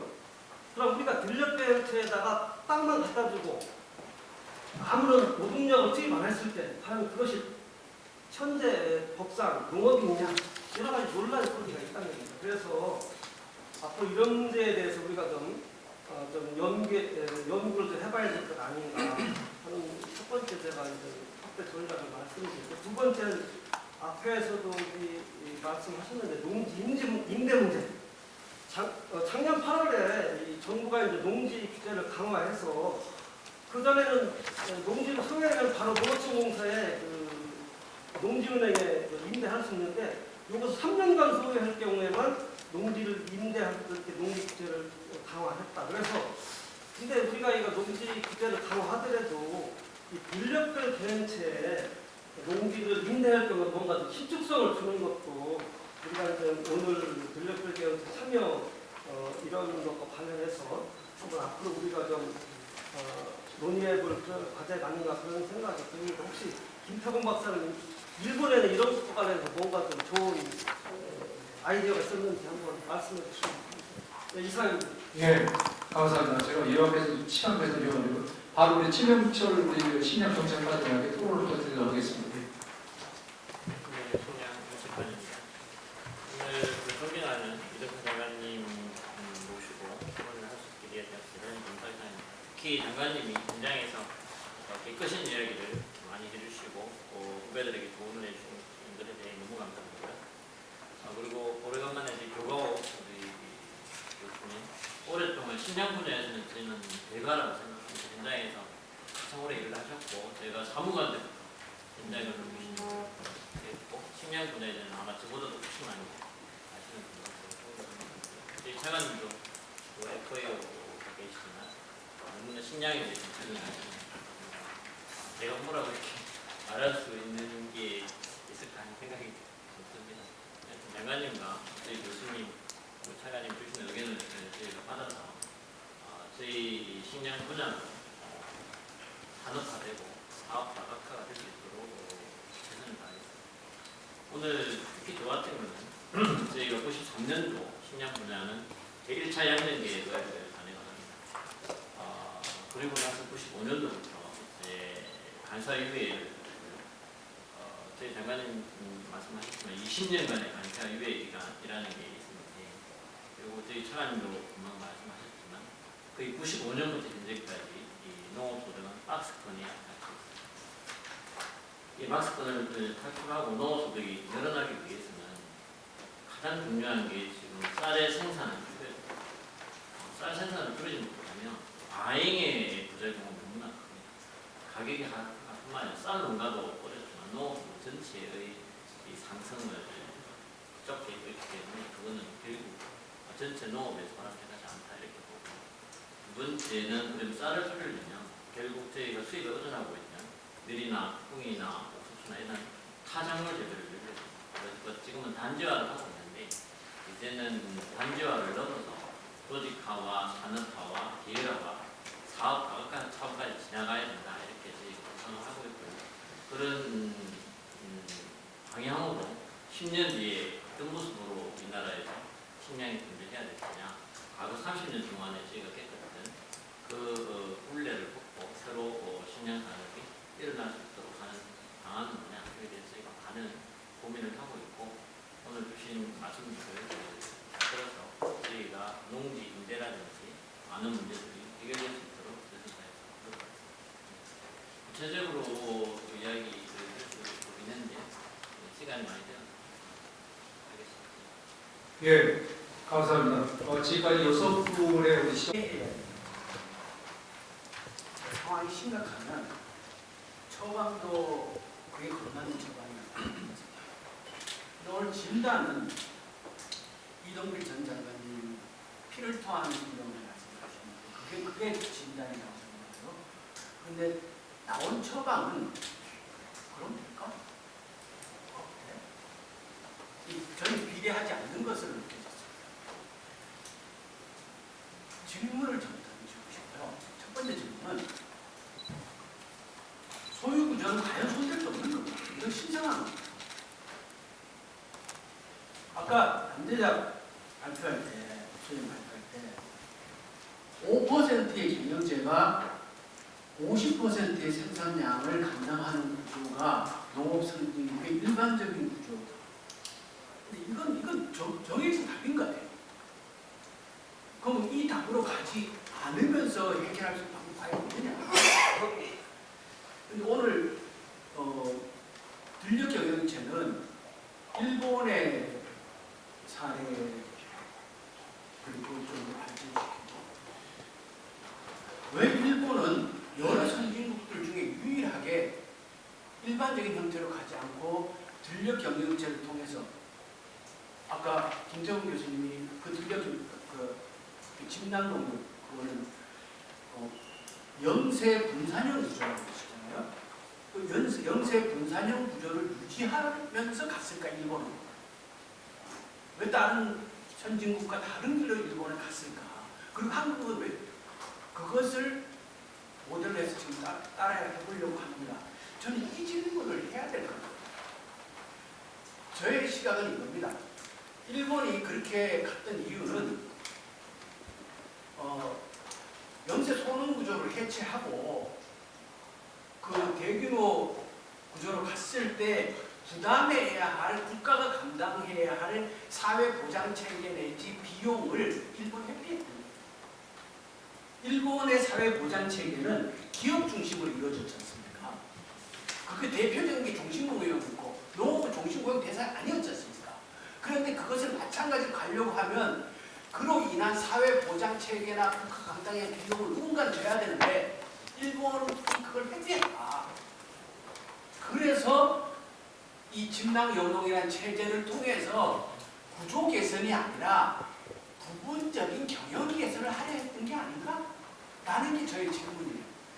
그래서 앞에 계신 분들 다 경제학 하시는 분들이니까 이 부분에 대한 답을 좀 내주셨으면 좋겠다.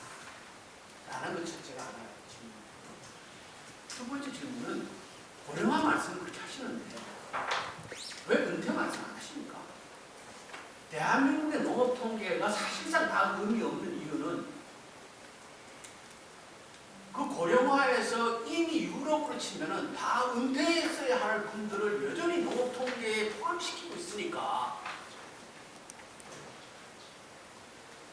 일본도 은퇴 얘기를 공식적으로 국가 단위로 하지 않는 이유는 아까 말씀드린 그 사회 보장 체계를 국가가 담당해야 하니까 안 하니까 은퇴 얘기를 안 하는 거예요. 이제 우리가 진단에 맞는 처방을 내놓으려고 하면은 그 얘기를 전에 해야 된다고 합니다. 이미 다 유럽 같으면 은퇴하고 후견인 해야 할 농업인들을 그대로 농업 통계, 농업으로 포함을 시키고 있으니까 모든 통계가 다 의미가 없어지는 겁니다. 저는 학자들이 왜 이 얘기를 도대체 하지 않는지 그 두 번째 질문이고요. 세 번째 질문은 아까 통계 말씀하셨는데 이게 굉장히 부실해요. 의미 있는 통계 별로 없다고 생각합니다. 그 이유는 언제까지 대한민국의 농업을 비과세와 면세 영역으로 둘 거냐. 비과세와 면세 영역을 두는 이상 통계는 안 나옵니다. 저는 비과세와 면세 영역이 아니라 과세 영역으로 농업을 편입하고 필요하면 영세를 적용하는 방안으로 제도를 개선해야지. 그래야 통계가 나와요. 이 세 가지 부분에 대한 질문을 진단을 그렇게 하셨으면 그에 걸맞는 처방을 내놓으시나. 그 말씀 드리고 싶습니다.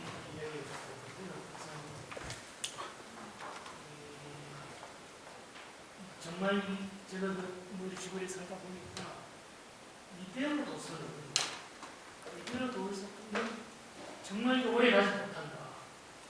그러니까 뭐 10년까지 얘기하는데 한 5년 정도 지나면 그러니까 아예 말 자체에 그동안 우리가 무슨 전업농 자체가 고래가 돼서 사람이 농기계를 이제 농사를 그저 못하는 포기 상태로 이러면 어떻게 할 것인가.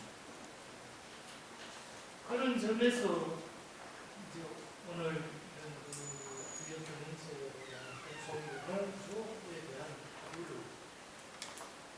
이렇게 던지게 되는데요. 짧은 시간에 뭐 이런저런 그 답을 내고 뭐 이렇게 하기는 쉽지 않거든요. 이게 워낙 오래 동안에 아마 이렇게 이제 문제를 제기를 했으니까 우리 그 사회전이나 혹은 또 전업농은 그쪽은 그쪽대로 지금 우리는 뭘 어쩌란 말이냐 이러고 또 그러고 있는데 뭐 이렇게 버스나 이런 분들이 모여서 정말 머리를 못 빼고 같이 공부하는 그런 그 기회를 좀 지속적으로 했으면 말씀드리면서 오늘 이 자리에 함께해 주신 모두 다 고맙다는 말씀입니다. 특히나 우리 김 의원님 혹시 땀이 젖어가지고 쫓아오는 데 있어서 이것이 오늘 김영권과 후보 그거를 만든 운동력이나 저런 정성, 저런 마음이면 어쩌면 저런 마음을 묻고 내는 우리가 다 해결 모아서도 신발이라고 하지 않을까 이런 생각이 들었다고 말씀드립니다. 예, 감사합니다. 우리 교수님이 1분만 시간 달라고 제가 죄송합니다. 김 의원님께서 아주 심오한 그 질의를 해주시가지고 거기에 대한 두 가지만 좀 간단히 말씀드리면, 사실 첫 번째 질문은 진짜 어려운 내용입니다. 일본 쓰는 대소농 우월론이 대농이 우월하냐 소농이 우월하냐 그 논쟁이 한 3, 40년 있었는데 최근에 냈거든요. 저는 대농도 소농도 다 울타리 불어라 같이 나가자는 제 생각이고, 아까 그 일본의 그 약간 우리 김태곤 박사님 설명 내용을 약간 오해하신 것 같은데, 일본의 식량사랑 보면 딱 투 트랙을 가고 있어요. 인정농업자, 저희로 얘기하면 쌀 전업농 수준, 그 사람들한테 일정 부분 역할을 부여하고 그 나머지가 규모가 적은 농가들은 마을 단위로 모여서 모이라, 그런 뭔가 지원해주겠다, 그 내용으로 지금 가고 있다는 말씀을 드리고요. 세 번째 주제는 저도 참 드리고 싶었던 주제인데 이 말 잘못하면 엄청나게 유감을 넘을 것 같습니다. 그래서 마지막으로 한 20년간 같이 참여했던 농식품부의 우리 국장님, 과장님, 주무관, 사무관님 덕에, 그 다음에 이 자리에 참석해 주신 우리 회장님들 덕에 능력이 엄청나게 미천한데도 불구하고 두 업계에 많은 집을 싣고 왔는데 그분 덕에 몇 가지라도 온 것 같습니다. 일단 안 해본 것보다 낫지 않습니까? 해봐서 문제 새로운 거 발견하고 또 문제 생기면 또 발견하고, 그래서 그분들한테 감사의 말씀 드리고, 또 제가 사적으로 김윤태 원장이 제 정의적인 기준입니다. 제가 너무나 마음이 약한데 튼튼한 마음을 가지고 저를 지탱해주고 있고, 그 다음에 제 후배인과 동시에 제자 같은 엄지봉 교수가 저희 미래 세대를 이어서 좋은 또 아이템을 발굴하지 않겠느냐, 앞으로 큰 기대를 하면서 마치겠습니다. 이상입니다. 네, 감사합니다. 마지막으로 장수영 위원님 짧고 이렇게 고생하셨는데. 네, 감사합니다. 기다리고 있었는데 점점 토론회가 지속되면서 가벼운 마음이었는데 점점 무거워지고 점점 진지해지고 해서 상당히 무거웠다는 느낌입니다. 좀 가볍게 풀자고는 차원에서 가벼운 말씀 한 말씀 드리겠습니다. 개의사에서도 우리의 조상은 당군 할아버지다라고 말씀을 드렸습니다. 저도 개인적으로는 우리의 위대한 조상님들께 부끄럽지 않는 후손이 되어야 되겠다 하는 마음 가지고 살아가고 있습니다. 광화문 앞 광장에 가서 보면은 두 분의 위대한 우리 조상님이 계시죠. 한 분은 세종대왕, 한 분은 이순신 장군인데, 세종대왕님 같은 경우는 훈민정음 한글을 창제하셨는데, 글을 만드는 데 있어서 그 창제자 누가 만들었냐, 또 언제 만들었냐라고 하는 것은 한글이 유일무이한 것 같습니다. 또 한글의 창제 정신에서 보면은 세 가지가 있는데 자주, 애민, 실용입니다. 이러한 부분들을 우리가 계승을 해야 되지 않겠느냐라고 생각을 하고요. 또 한 분 이순신 장군 같은 경우는 신에게는 아직도 12척의 전함이 있습니다 하면서 정말 5배, 6배 되는 위첩과 대첩을 벌이면서 큰 승리를 이루었는데, 우리 들녘경영체는 여기에 비하면 거북선이라고 생각이 듭니다. 거북선과 같은 멋진 전함이라고 생각합니다. 어떤 전략과 전술에 의해서 우리가 농업의 어려운 문제들을 해결해 나갈 수 있느냐, 이런 부분은 항상 정부 정책에 함께 발맞춰서 고민하면서 풀어가야 되지 않을까, 그런 관점에서 우리나라 농업을 경영의 관점에서만 볼 게 아니고 농업과 농촌의 사회적 구성의 시각에서 보면서 복지, 효율, 도농 상생의 어떤 거버넌스의 한 축으로 가치와 어떤 지속성의 기반을 고민하면서 함께 어려운 문제들을 헤쳐나가면서 발전 방향을 만들어가는 그런 노력들이 필요하지 않을까라고 생각하면서 오늘 이 자리 소중한 토론이었다고 생각합니다. 모든 전문가님들과 우리 병행체 위원님들 끝까지 이렇게 참여해 주시고 또 함께 고민해 주신 부분에 대해서 진심으로 감사하다는 말씀 드리겠습니다. 감사합니다. 예, 감사합니다.